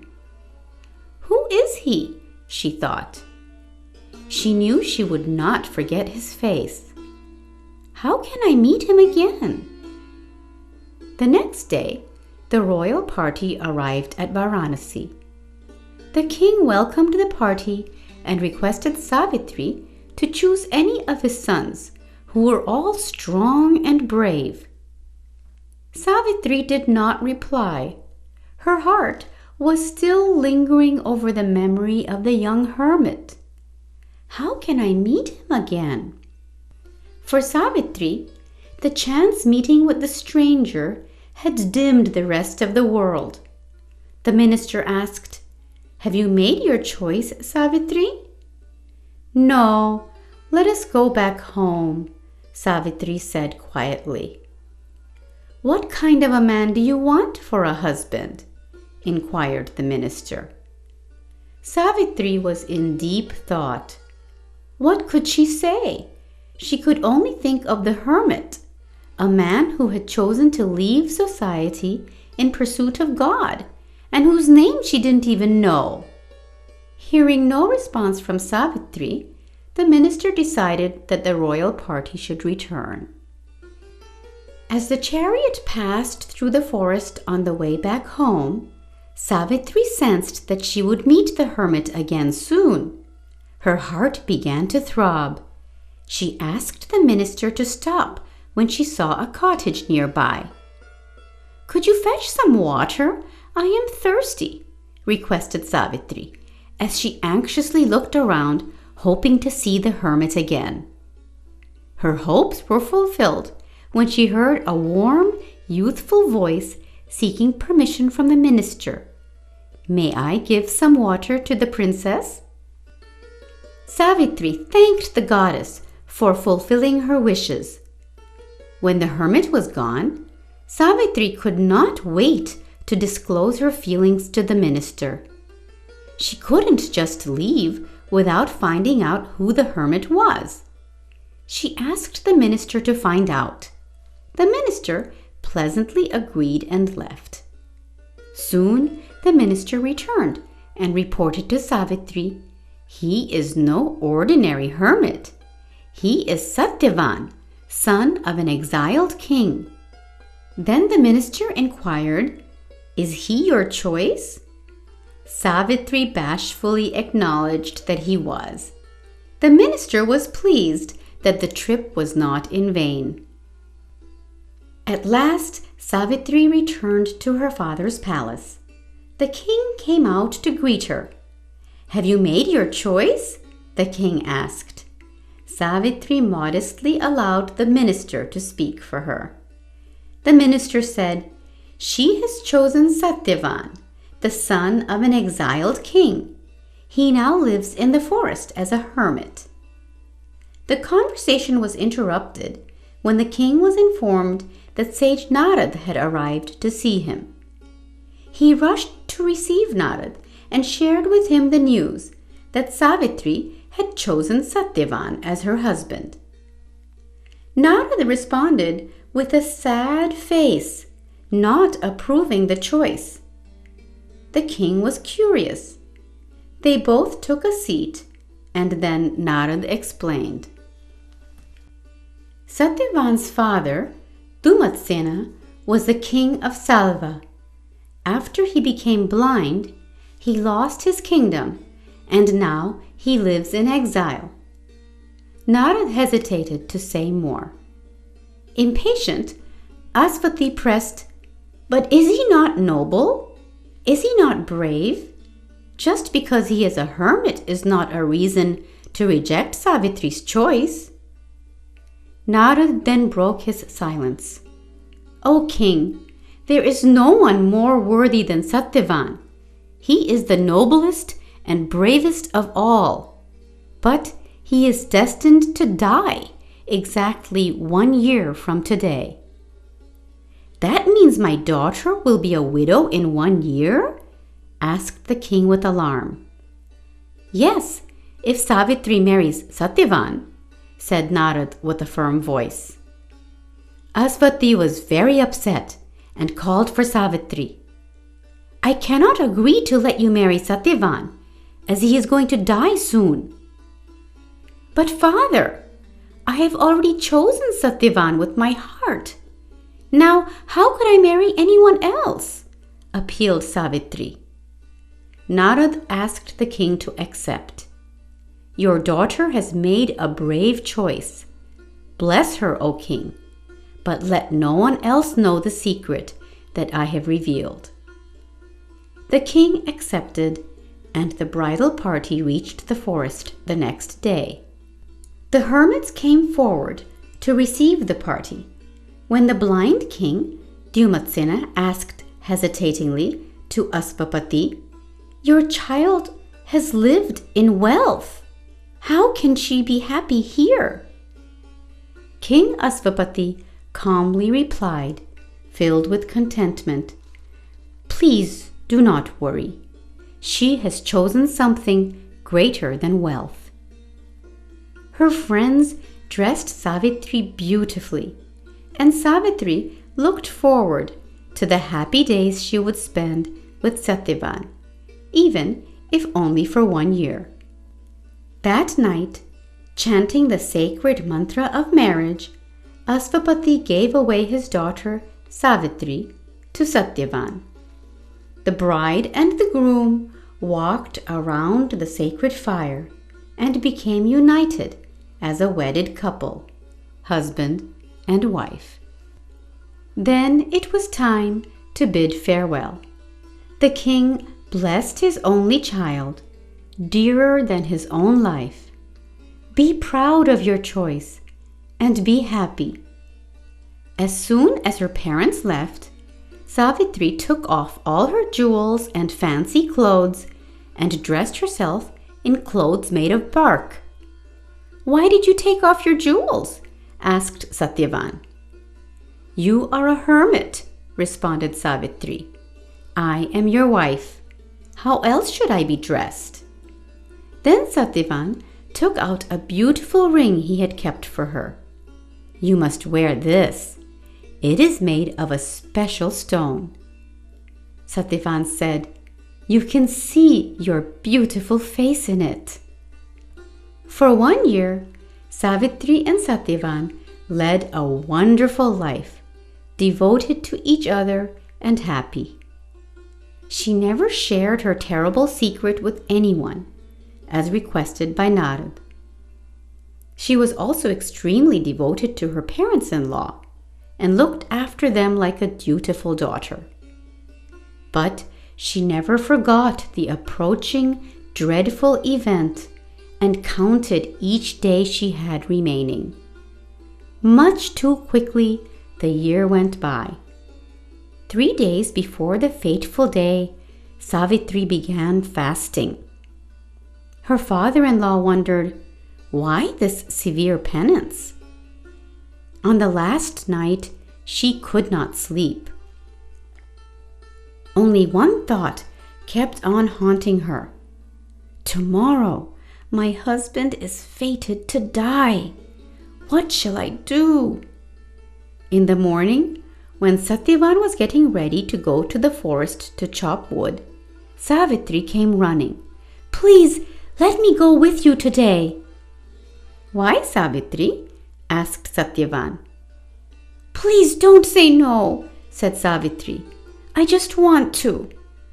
Satyavan agreed, and he was happy to have her company. "But you must wear your anklets," said Satyavan in a caring voice.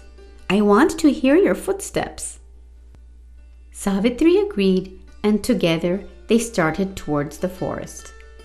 Savitri's heart was full of anguish, yet she kept a smile on her face. She hid her agony in order to keep Satyavan happy.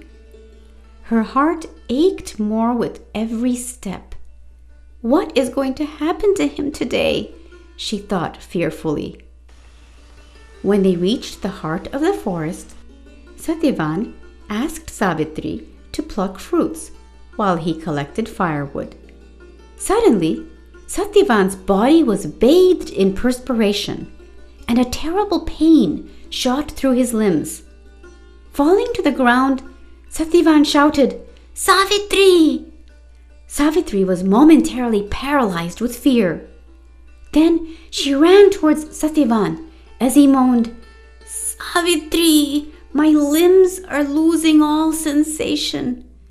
Let me sleep for a while." Soon, Satyavan's body became still. "So, this is the end," Savitri said to herself mournfully. The forest around her had darkened. A heavy stillness filled the air. Savitri lifted her head and saw a dark figure clad in red with a crown shining on his head approaching her. Savitri's grief had numbed her fear. "Who are you?" she asked boldly. "Haven't you guessed?" replied the approaching figure. "I am Yama, the god of death. I have come for Satyavan's soul." Soon, Yama took out a small noose, pulled out Satyavan's soul from his body, and started to go back. Savitri watched as Satyavan's face assumed the stillness of a corpse. Savitri said with grief, "My beloved husband is dead. I have nothing left now in life. Let me follow Yama." She chose to follow Yama from a distance. The tall, soft grass of the forest muffled the sound of her anklets. Soon they came upon a stream. Here, too, the water softened the sound of her footsteps. As Yama climbed up a steep hill, Savitri followed. The hard ground made the sound of the anklets more audible, filling the air with a mournful chiming. The sound of the anklets reached Yama's ears. The god of death paused to listen. "Someone seems to be following me," said Yama. He turned around and saw Savitri. "Why are you following me?" Yama asked. "Where my husband goes, I too must go," said Savitri calmly and confidently. "No, you cannot go to the land of the dead. Satyavan was no ordinary person. He was pure and righteous. He will find a high place, and you must accept your fate and go back to the mortal world." "Lord Yama, all reveres you, but you are taking away my happiness. I cannot go back to my mortal world without Satyavan," said Savitri mournfully. "I fully sympathize with you, Savitri," said Lord Yama, "but death cannot be reverted. The wise accept this, but I am pleased with your courage and devotion. You may ask for any boon, and I will fulfill it, except the life of your husband." "Please give my father-in-law's eyesight and his lost kingdom," requested Savitri. Yama was astonished that Savitri did not ask anything for herself. He agreed to fulfill his boon and asked Savitri to return home. But Savitri continued to follow him. Climbing up the steep hill was painful, as the sharp rocks made her feet begin to bleed. Yama saw she was still following him and again strongly objected. Savitri pleaded, "Lord Yama, in life and death, I am wedded to my husband. I stay beside him wherever he goes. I do not have a life without him."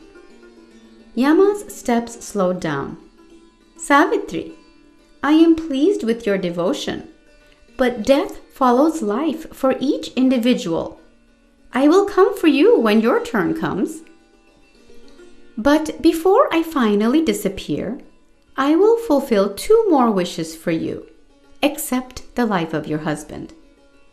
Savitri said, "Then please grant my father many children, as I was his only child." "Your second wish is granted. Now tell me, what is your last wish?" said Yama impatiently. "Grant me 100 children from Satyavan, O Lord," she said. Yama was taken aback. "She did not ask for her husband's life, but I cannot fulfill my promise without releasing Satyavan's soul. Savitri, your devotion is unequaled, and so also your wits," said Yama with a smile. "I give you back your husband's life." Saying so, Yama disappeared, and Savitri ran back with great joy to the place where Satyavan's body was at rest. Soon she reached the spot. Satyavan was lying motionless, just as she had left him. Savitri took Satyavan's head on her lap and waited for his body to come to life. Satyavan began to breathe slowly. Then his eyes opened. He saw Savitri's eager eyes fixed on him. "How long have I been sleeping?" Satyavan inquired. "It is getting late, my love. Let us go home," responded Savitri. Soon the couple started for their way home. Savitri's heart was filled with joy, but she did not share with Satyavan her experience with Yama. Back at home, Dyumatsena had recovered his eyesight. Before long, his men came back to report that the enemy had been defeated, and his subjects were awaiting his return to the palace. When Satyavan came back with Savitri, he was overjoyed to see his father had regained his eyesight as well as his kingdom. Savitri quietly thanked Lord Yama for keeping all his promises. "Savitri, you came to a poor home," said the exiled king. "Now You shall sit on a throne, and your sons will be princes." The exiles started for their kingdom, and it was a joyous journey for all. In the course of time, Savitri's father, Aspapati, fathered many children.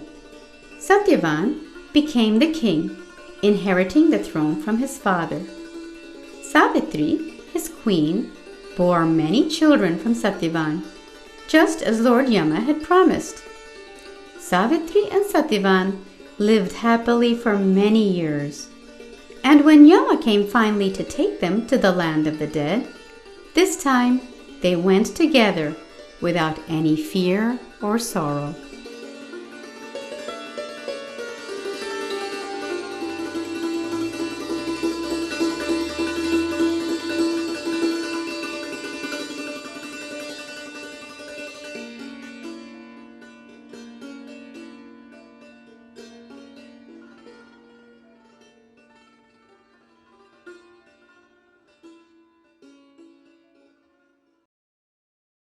Prajapati, a story from Brihadaranyaka Upanishad.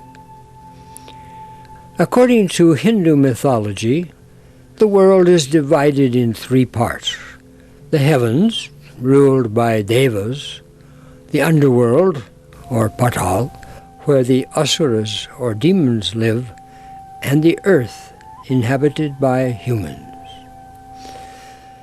The master and caretaker of these three worlds is Prajapati, or Brahma. Pleasure and merrymaking is the lifestyle in the heavens. The devas drink to their pleasure, and there is always plenty to enjoy. There is no hunger, thirst, old age, or death. But good all the time can be boring. So, one of the devas said, "When we have more than we need, why do we not feel the eternal peace? Why do we look for more?" "I really do not have the answer, but to tell you frankly, I also feel the same," replied the other. "We should go to Lord Prajapati to get the answer," they decided. So they left for the abode of Prajapati. The earth has a different problem. We want more than we get. The farmer plows the land with great pain. They harvest after many days of hard labor. But they are angry because the birds eat their produce. They constantly chase the birds and try to drive them away. So once the grain collector complained, "Despite all the riches we earn from the field, how come we are not happy? We must go to Prajapati and ask him the key to our happiness." In the underworld, the demons or asuras take great pleasure in terrorizing the humans, and yet they were far from happy. Overcome by their feeling of dissatisfaction, the chief asura remarked, "Although we are powerful and feared by all, we know we are not truly happy in the bottom of our hearts. Let us all go to Prajapati to know the secret of happiness." So the devas, the humans, and the asuras gathered around Prajapati with the complaint that they are all unhappy. The leader of the combined party asked, "O Father, tell us, what should we do to achieve contentment and peace of mind?" Prajapati kept silent. Then after some time he uttered the Sanskrit single syllable, "Da." After uttering just this letter of the alphabet, Prajapati disappeared. Everyone was perplexed. What could that mean? Asked the devas. I think it's the first syllable of a secret word which will tell us what to do, said one of the humans. I think he wants us to discover the word for ourselves, said one of the devas. When the devas returned to their celestial world, they were about to resume their life of pleasure, and then suddenly one of the devas announced, I think I know what da means. What is it? Inquired others. It means damana, or restraint, said the deva. The Father has asked us to set aside our pleasures and practice self-restraint. This will give us the satisfaction of contentment and happiness we have never experienced before. Down on the earth, the farmers, as before, complained about the birds eating their grains, when one angry farmer suggested killing them all. And suddenly his companion said, I have the meaning of da. It means dan, or giving away, and not to hoard selfishly. So they began to practice charity and experience the happiness they could never imagine before.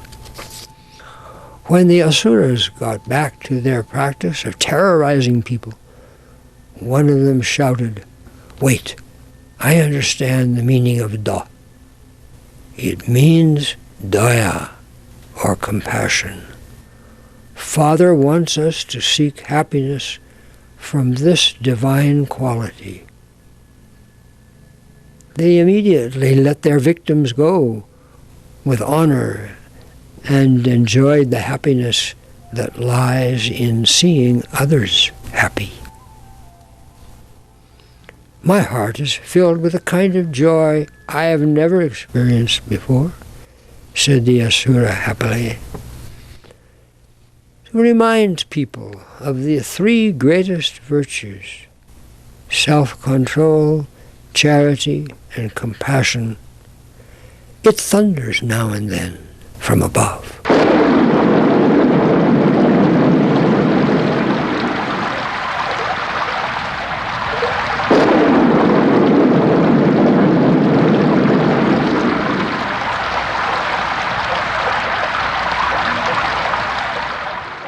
वेदाहमेदं पुरुषं महान्तम् आदित्यवर्णं तमसः परस्तात् तमेव विदित्वा अतिमृत्युमेति नान्यः पन्था विद्यते यना